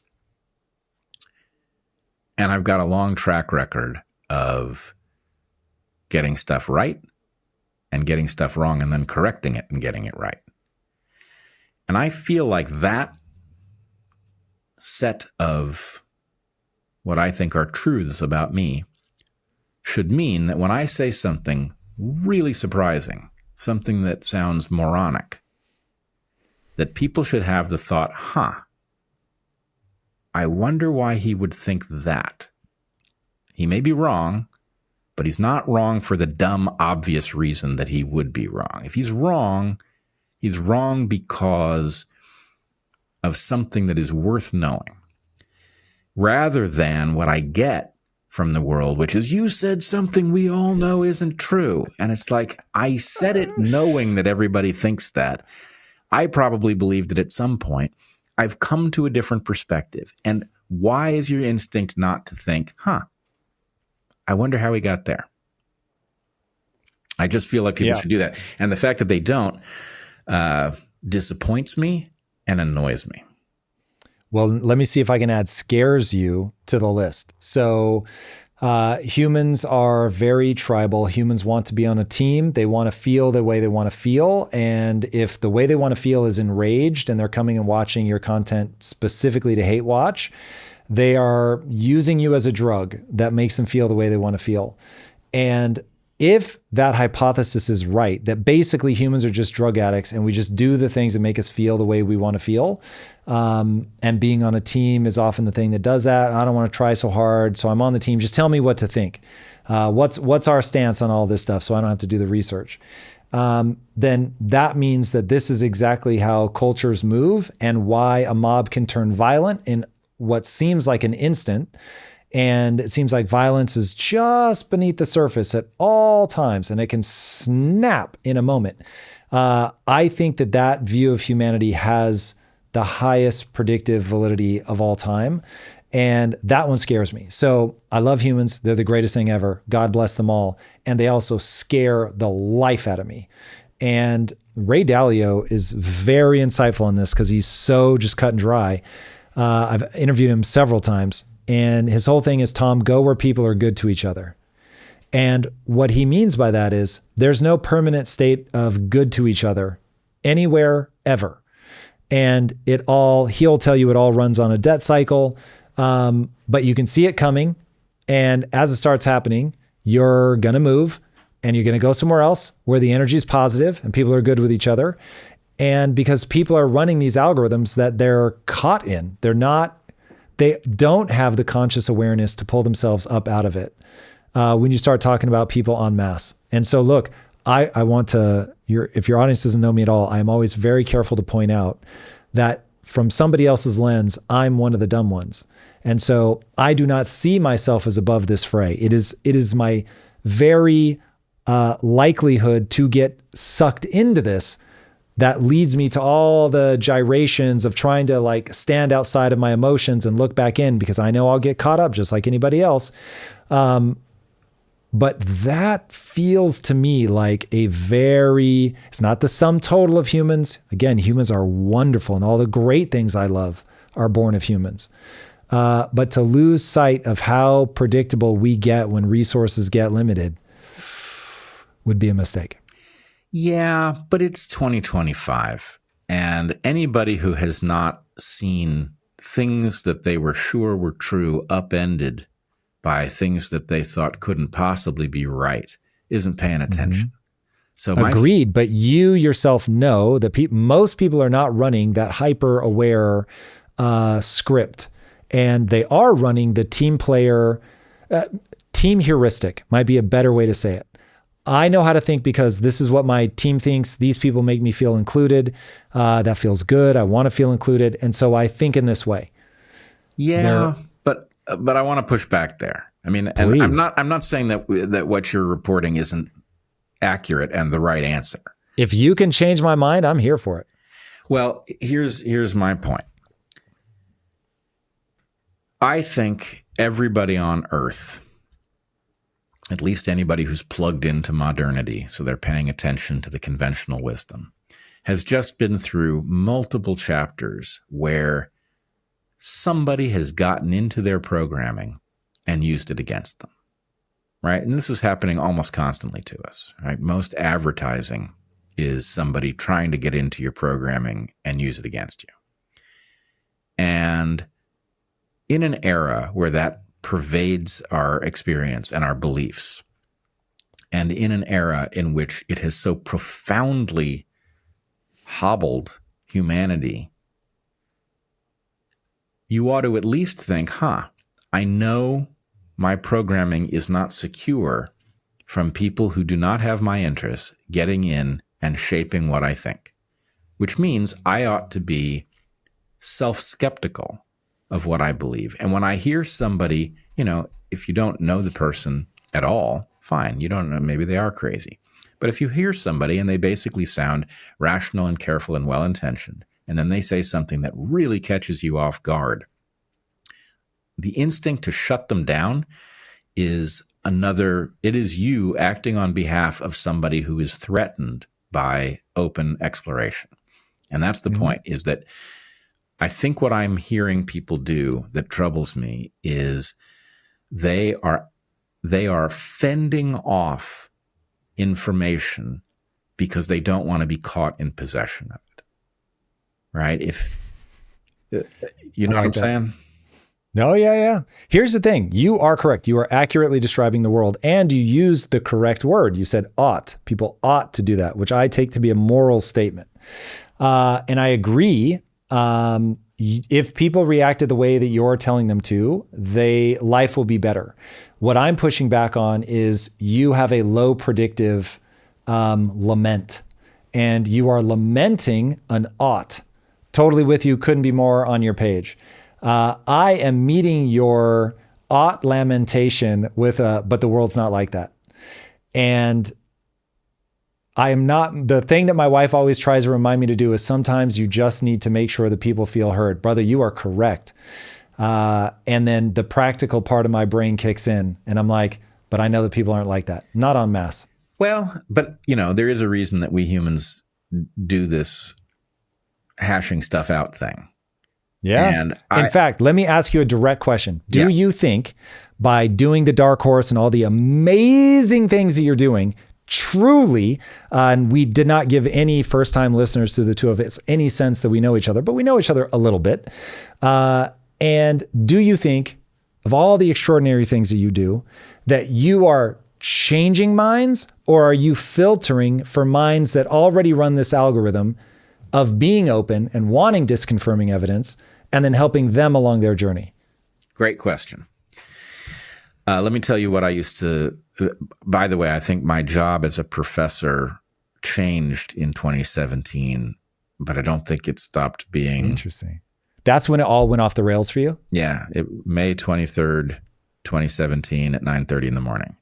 One of the craziest stories ever. Yeah. Pretty wild. But the point is, I was a professor in a classroom, and a very unusual classroom in which I had, because of the way Evergreen was structured, we taught one class at a time, full-time. Students took one class at a time, full-time, and the class could go on for a full year. So you really got to know your students, and they really got to know you, which was a tremendously awesome way to teach. That is not possible over the internet. I don't know most of the people who might be learning stuff from me, and I can't think about them as individuals the way I could stand at a podium at Evergreen and think about how every person in the room was hearing what I was saying and modify it to correct for blind spots and all that. So the job changed a bunch, but it's still kind of the same job, which is I am modeling a kind of thought out loud on topics that people either know they're interested in or don't yet know they're interested in, but I'm trying to bring them in on why they should be interested in them. So I see it as sort of the same job. What I used to say about teaching was that it is unfortunate that the term seduction has a sexual connotation, because teaching properly done, first of all, it has to overcome what I think is the most major obstacle to learning, which is not cognitive in the calculating sense. It is motivational, right? If you can get the student to want to understand something, you don't have to do much more than that. Then you can just volley with them, right? If the student wants to know, you can just let them ask you a question, you volley back an answer, they ask the next question, you're off to the races, because they want to know. They want the information. They think it's going to make them better off to know it. So your question, if I understood it correctly, was, do I think that I am moving the needle of what people think, or do I think I am reaching people who already think something compatible with what I think and bringing them into the audience? Undoubtedly, both are components.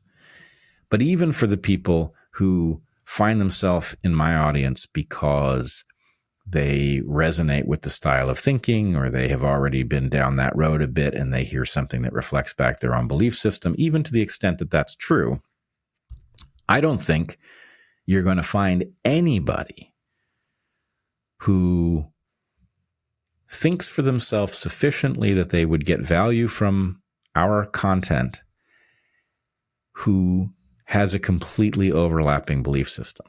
In other words, if you're doing your own thinking, you don't agree with me completely. And so there is stuff at the interface, the place where we don't agree, to be hashed out. And it may mean that I end up learning from an audience that knows things I don't. And it may mean that I end up persuading the audience of things that I believe that they don't yet. But that's kind of the game, is finding the people with ears to hear and then presenting something to them that forces them to think, and presenting it in a way that they want to get resolution enough that they pursue the matter. And so the point is that creates a culture, and that culture naturally grows, and it grows in the direction of insight and wisdom, hopefully, if I'm doing my job right. And I think it's not worth overthinking it beyond that, that as long as I know that both those components are there, and as long as I'm doing my job correctly so that it gets people to consider things that have significance, then you can't really do much better. So that's what I'm shooting for. I'll give you my take on this, as you and I have clearly come to a very similar tension point, asked and answered a question slightly differently. So I really, when I was running Quest Nutrition, I really thought I'm going to change a lot of lives inside the company. So we had 3,000 employees, 1,000 of them grew up hard in the inner cities. And when you're in manufacturing, you're in the worst neighborhoods in America. And so we were literally in Compton. And we had all these incredible people, but they were going nowhere fast. And I thought, wow, this is interesting. There's a lot of them that are very smart, smarter than me, but they're running a software, a belief system that's not taking them anywhere interesting. So I got so excited. I'm like, all right, I'm going to start this thing called Quest University. And I'm going to teach you anything and everything I know about entrepreneurship, so that, no, I don't think all of you are going to start your own business, but I want you to understand how to move through the world, thinking from first principles, all that stuff. And I came in early, I stayed late, I taught them everything. We even had people start competitive nutrition companies, because I was like, I won't hold anything back. I'll tell you exactly how we're thinking through all these problems. I want you to stay here because you know I care more about your future than your own mother. That was like my whole quote. So you guys aren't here because you couldn't go anywhere. You could. You can take your skills wherever you want to go, but you're going to be here because you know how much I care. And I did it for years. And what I found in the final analysis was 2% of people will actually take the information and it changes their life forever. And I still, this is a decade later, I still get outreach from them, from people that have gone on to be incredibly successful employees and fathers, and some that have gone on to found their own companies. I mean, really, really incredible. But the day that I gave up on adults was the day that one of the students in the program punched another student in the program in the face because he said, and I quote, "You've changed, you've started reading." And I was like, oh my God. Now, please keep in mind, that was the straw that broke the camel's back. I had seen a million little things like that where I'm like, what is happening right now? And I realized, oh, got it. I'm a filtering mechanism. I'm searching out the 2% of, obviously ballpark, 2% of people that are ready. They have what I call a growth mindset, or what Carol Dweck tagged a growth mindset. If you've got a growth mindset, cool. Then you can learn from anybody. If you don't have a growth mindset, all the words in the world are not going to help that person. And so I decided quite literally then and there that I was going to focus my time and attention on making entertainment for kids 11 to 15. Now, currently, I'm far more known for the stuff that I do that I call for the 2%. I'm just a filtering mechanism. I'm just trying to find people that already have a growth mindset and they share a similar obsession. And now we're just going to bring ideas to each other. But my real focus is on kids that are in that group, which the reason I picked that age group is because it's the age of imprinting. It's where kids push away from their parents and begin drinking of culture. And so in that moment, I can hit them with empowering ideas in the form of story. And my hope is that they're seeds that are planted that take shape. But I think once they're 18, even though they can change, they won't. Yeah, it's funny, when I was teaching in the classroom, my thought was, in one way, this is where I should be. I was good at teaching in an environment where you could tailor your lesson to students who were highly intelligent but not a good fit for school, which is, that's kind of where I was. I was always a terrible student. So it was a good place for me. My time was productively spent, but the benefit of the time that I spent, I knew was a small fraction of what it would have been if I had been teaching much younger people. And for exactly the reason you described. By the time they get to college, they are canalized in a particular way that requires a lot of working around. Whereas if you get to them much earlier, and I mean, frankly, I don't even think it's, I take your point about kids who are separating from their families and coming to understand who they are. I think that is one place that one might do a tremendous amount of good. But I also think, as we talked about at the beginning, I'm watching people have their instinct to think in a rigorous way driven out of them by lackluster teachers.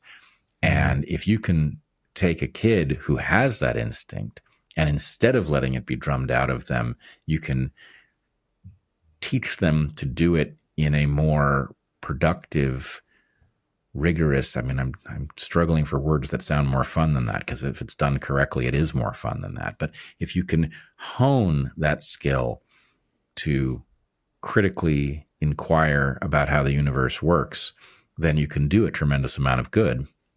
And by the time you get to college, you really are filtering for the ones who still have ears to hear in spite of what they've been through, rather than interrupting the process that destroys that instinct. Man, agreed. And agreed also about if you can get them even younger, so much the better. That one's more just personality. I just find myself more drawn to the entertainment of an 11 to 15-year-old than I do like a 6-year-old. But I could certainly one day see us doing content at that level as well. Yep.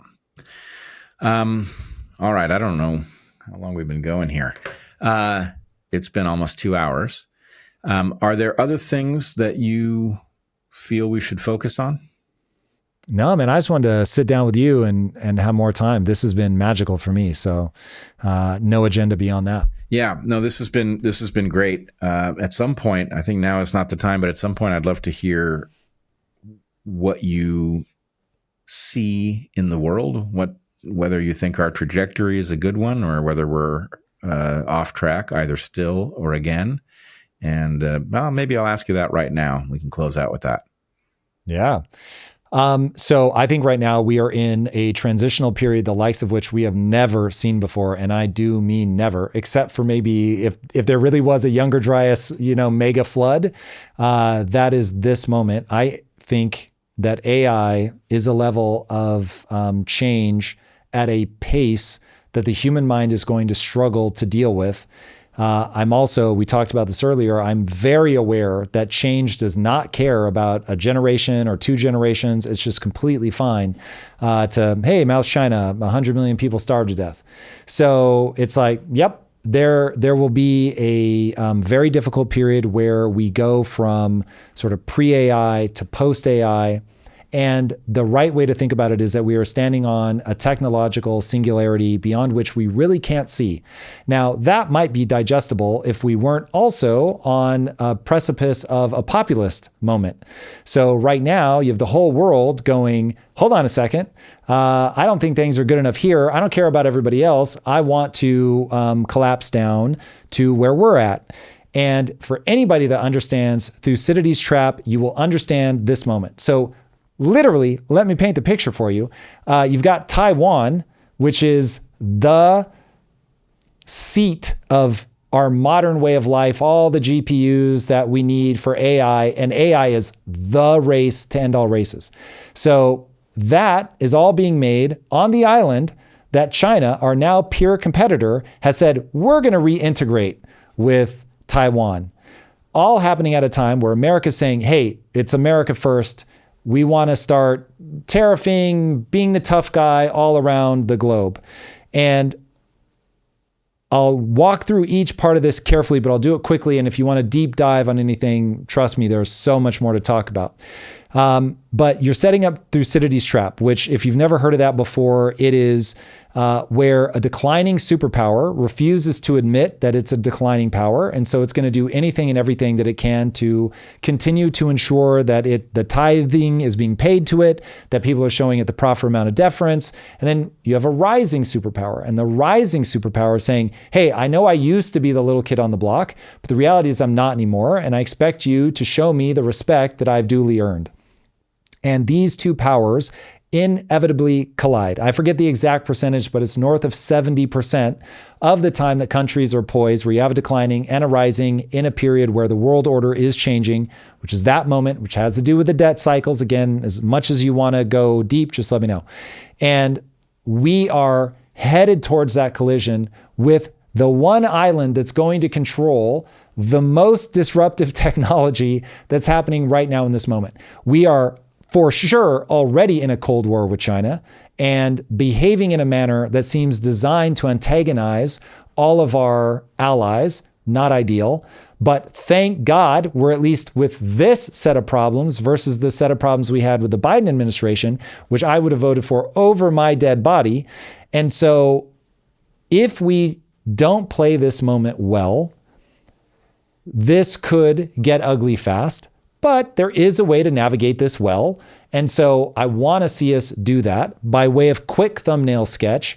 If you put Besant together with Howard Lutnick and ignore Trump, you'll have a better idea of what the supposed path through all of this is, which is you have unsustainable debts. This is always what destroys the empire that becomes a declining power that exacerbates because they end up printing money and you spiral into madness.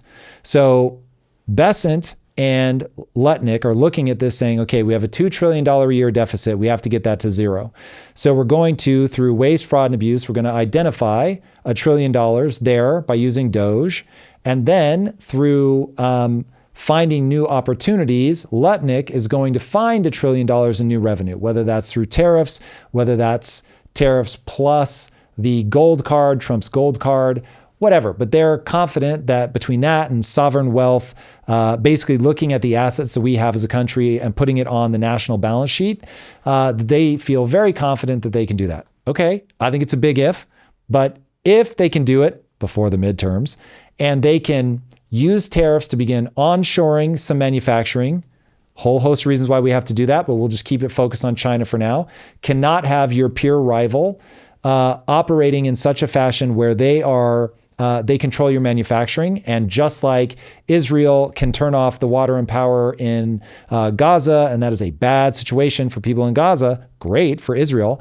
You don't want to put yourself in that situation. So we have to have enough independence on the things from a manufacturing standpoint that matter. We have to do something. So Trump is trying to use the tariffs as a way to get people to come back and start building in the US. Again, nutshell, we can go deeper if you want. So if they can pull that off, onshore critical manufacturing, imagining a war where we go to war with China, that's critically important. If they can balance the budget, critically important. And if they can drive costs down and wages up for the American worker by the midterms, you've got a shot. If you can't, you're in real trouble. So the part of that I find hard to imagine, and it sounds like you do too potentially, is I could see that play over a much longer period.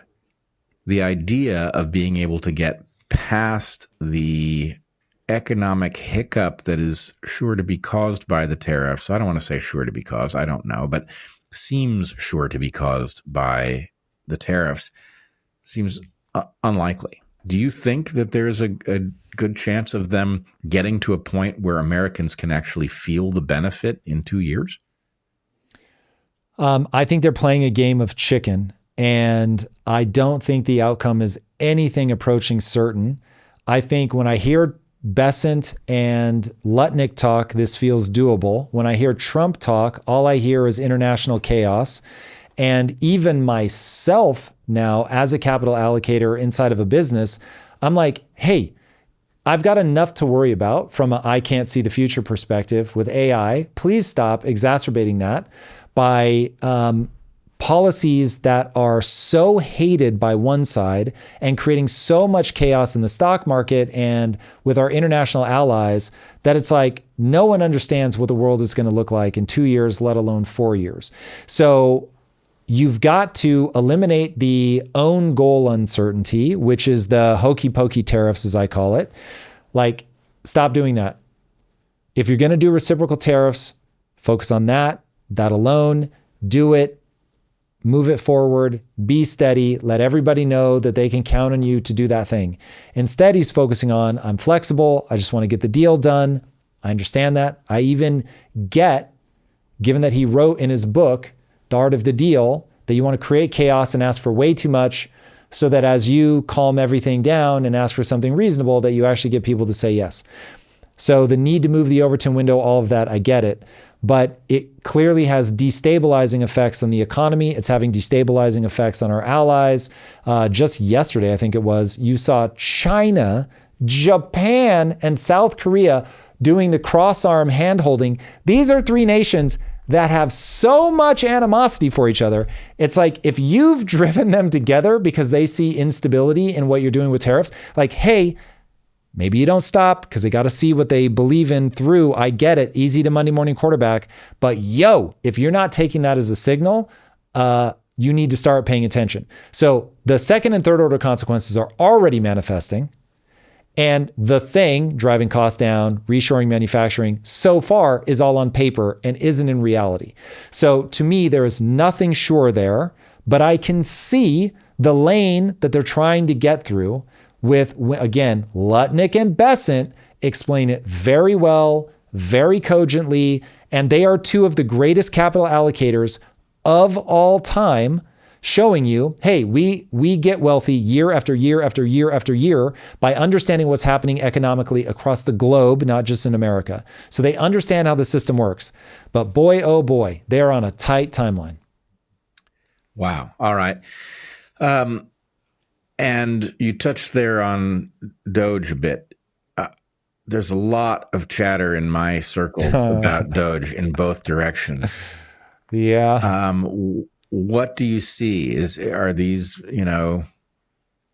is this Elon on a tear, or is there rhyme and reason in? Obviously, there's a huge amount of waste, and if you could magically get rid of it, we'd all be better off.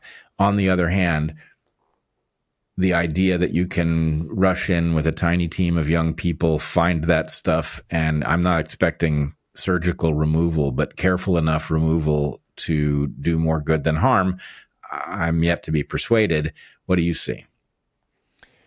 Okay, so I have a very strong bias for, as an entrepreneur, I look at what Elon Musk has done, and it is self-evident to me that he is the greatest capital allocator of our time. There's a concept in business called velocity made good. It's borrowed from sailing, and it is an idea of being able to take all the chaos of a business environment and somehow get all of the energy of a company pointed in one direction, despite the fact that the wind's not blowing in the way that you want it to blow. You still have to get where you're trying to go. It is the thing that separates a wantrepreneur from an entrepreneur, and an even greater ability to do it from the good, entrepreneurs to the truly extraordinary. Nobody alive has seen anything like Elon Musk. Okay, that's just from, you can hate him as much as you want. Nobody in the world of business has been able to do what he's done at that scale. Literally nobody. So you ignore that guy offering to help you figure out where the waste, fraud, and abuse is at the level of technology at your peril. Like that's nonsensical to me. Now, having it all be public because there are many potential conflicts of interest. I get why people scream about the Verizon thing and now it's Starlink, but I will again remind people, is Verizon known for making a better product than Starlink? I'm going to guess not. So anyway, but that should be debated. People should have that in plain view. They should be debating it. But I look at somebody who, when I write them as a character who believes that the previous administration was bad for them personally and bad for their business and bad for America, and the current administration is better for their business, better for them, better for America, then their actions make sense because Elon Musk is many things, but dumb is not one of them. And so going into this, Trump said like 4 years ago, I never could have predicted how bad being in politics would be for business. Now, if I was aware of that, I know that Elon is aware of that. Elon knows what it's like to be in a firestorm. He's watched like stock prices go up and down. This is not somebody who got into this and was like surprised that people are now doing everything they can to tank his stock prices, that he had 17,000 death threats going to Wisconsin. He's not surprised by that. He's not confused. So it does not, in my opinion, even just thinking as a sci-fi writer, it doesn't make sense to write him as a guy that's trying to get richer. Oh, I agree. It's illogical. Like he's already the richest man in the world. He could have just kept his head down and kept cashing checks. So this is somebody who believes, there is a thing here that's going to be a problem that can't be ignored. And if I want to keep the cash cow going, I don't mind people being cynical about that. I have to fix America as a country. Otherwise, all these cool things I want to do are going to burn to the ground. Great, no problem. You can trust him to be selfish. But if he's really right about America, then I'm glad to have him doing whatever thing he can to help. Now, what is that thing? People seem to misunderstand money printing. I knew I'd get to talk about it eventually. And he understands that we're running deficits and that when you run a deficit, you are still making whole on that. And the way that you make whole on that is you print money. Printing the US dollar, very specifically, taxes the entire world. Anybody, anywhere that holds dollars or US debt gets taxed through inflation.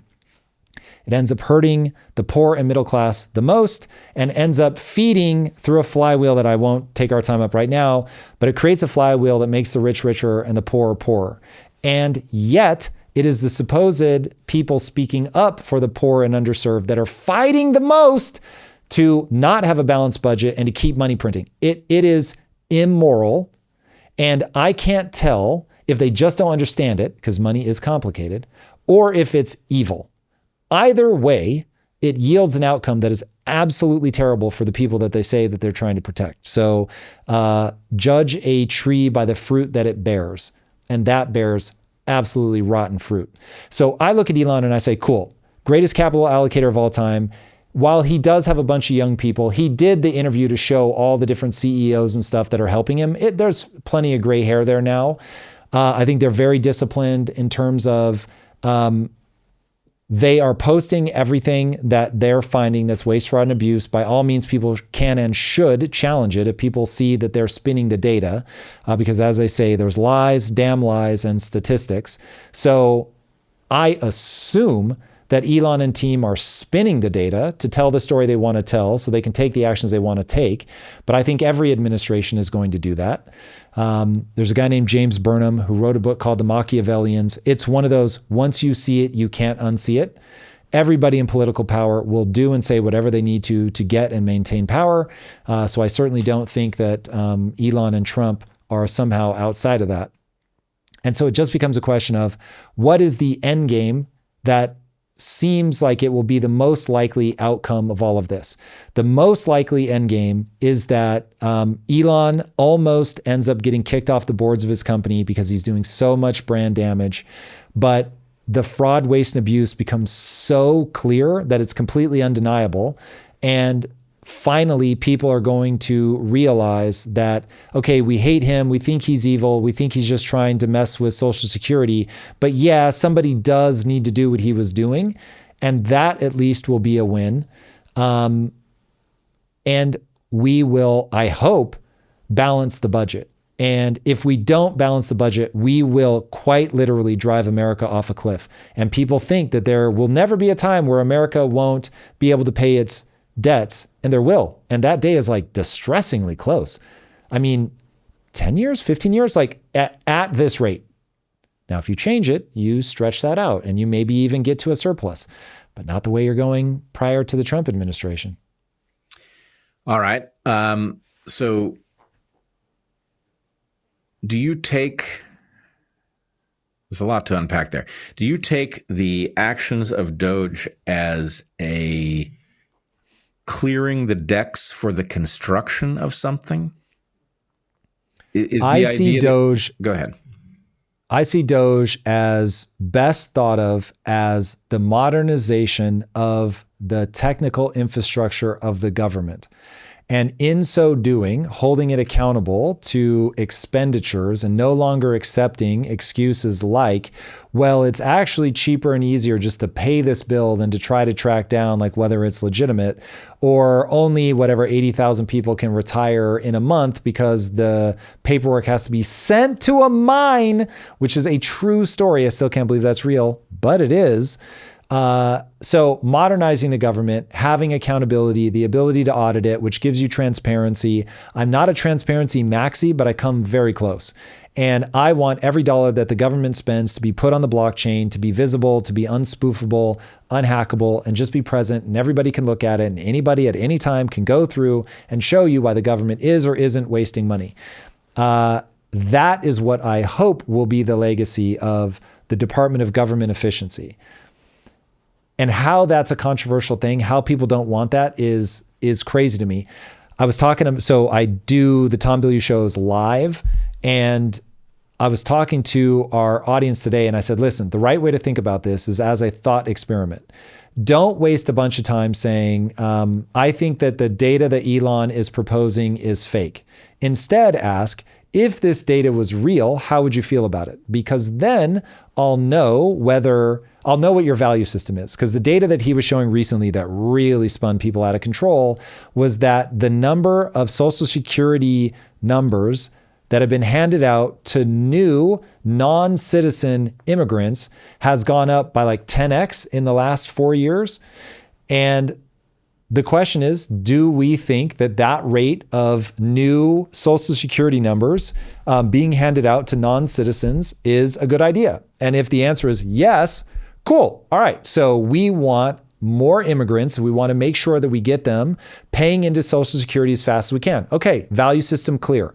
Now the next step becomes, if they're doing that, how do we prorate who gets what amount of a refund back? So would we want to see veterans at the top of the list? Do we want to see immigrants at the top of the list? Do we want to see the average working American at the top of the list? Just rank order. So I understand your value set. Tom, I think it should be veterans, average American, and the newest among us. Or I think they should all be at the same, but it should all be pro rata. So however much you put in, you should never get more than 15% back, whatever. Cool. Now we lay it out. We can turn these all into proposed policies that will be debated at the level of legislation. Voters can get involved. All wonderful, all working as it should be. But instead, on social media, this derails not into interesting idea, let's talk about the fundamental drivers at the level of values. It's Elon Musk is just trying to make money. He's corrupt. Get your hands off my Social Security. And it's like, good Lord, that is not going to take us anywhere interesting. That's the whole team battle we've been talking about this whole time. Yeah, I agree with you. I think the portrayal of this as a simple product of some kind of greedy motivation is preposterous. I think that's also true in Trump's case. Hopefully they're swinging for the fences, and it may be that it's a selfish motivation in the sense that they want to be remembered for having done something that was truly significant, but that's a selfish motivation that works in our interest. So I hope that that's closer to what they're doing, and I agree with you that the critics are painting an absurd cartoon, and it's not doing anyone a service. Nope. And unfortunately, this is populism. This is the two sides get so far apart from each other that they don't see themselves as that tension that you would get between, say, a man and a wife to find a sensible path forward. They instead see themselves as mortal enemies, and the other side is a legitimate existential threat to the country. And this is why Ray Dalio, again, somebody who's made more money than anybody on reading what's going on in cultures around the world, has said, yeah, I put the likelihood of a civil war in America somewhere around 50 to 60%. Wow. I did not know that. Yeah. Yes. He's been banging that drum now for years. At first it was 30%, and then it just kept climbing. Well, I agree with you. It's very clear to me that the blue team does not want Trump to succeed. They'd be happy to sabotage in order for him to fail, and that should never be the position. You should always be hoping that the new administration does well by the country. And we've lost track of that. 100%. It's now a blood sport, and it's unpatriotic, frankly. Right? You should always be. By the way, oh man, I'm so glad we're talking about this. Dude, I still stand in awe of what you did with the Unity Party. Amazing. And basically nobody can get me to leave my house, but I flew to DC for your event, man. For Rescue the Republic. Yes, indeed. So, yeah, dude, I think your instincts are so in the right direction, and I'm very grateful that you push these things. I really appreciate that. And I must say, I think the Republic we dodged a bullet in this election, and now we have a lot of hard work to do, or we will have just staved off the inevitable. So anyway, I'm still very much in that mindset, but I appreciate you. I appreciate you having come out, and it was great to see you there. Oh, it was awesome, man. I'm kind of on pins and needles to see where this administration goes, because we've invested heavily in trying to put them in a position to do this, and of course I've been nothing but surprised. In some ways I've been absolutely delighted with the things they've done. In other ways I didn't see it coming, and there was a lot of curveballs, but the objective is still the same. Come hell or high water, we have to save the Republic in order to preserve the West, and I just don't see another game in town. No, man, it's getting weirder and weirder over in Europe. That is for sure. So we'll see. We'll see. But yeah, this is, what'd you say earlier? There's nothing at stake but the game. Yep. So yeah, it's only everything riding on this. Nothing so riding in it. That's the good news. All right, Tom Bilyeu. People can find you. Your YouTube channel is Impact Theory. At Tom Bilyeu. At Tom Bilyeu. At Tom on Bilyeu. YouTube, yeah. Your longstanding podcast is Impact Theory. Your new podcast is The Tom Bilyeu Show. And where are you on Twitter? On X, Tom Bilyeu. So I'm Tom Bilyeu everywhere that you're going to find me. So you don't do the alias thing, man. You're just Tom Bilyeu. Yeah, I banked on that a long time ago. Yep, my username is really me everywhere. That's awesome. All right, good. Well, I hope people will come find you. I think people who don't know you are sure to have been impressed by the breadth of your thinking and your decency and the care with which you approach these things. And I know that I appreciate those things tremendously. It's been wonderful getting to know you, and I'm already looking forward to the next conversation. So thank you, brother. Me too. Thanks for having me on. It was wonderful. Right. Be well, everybody.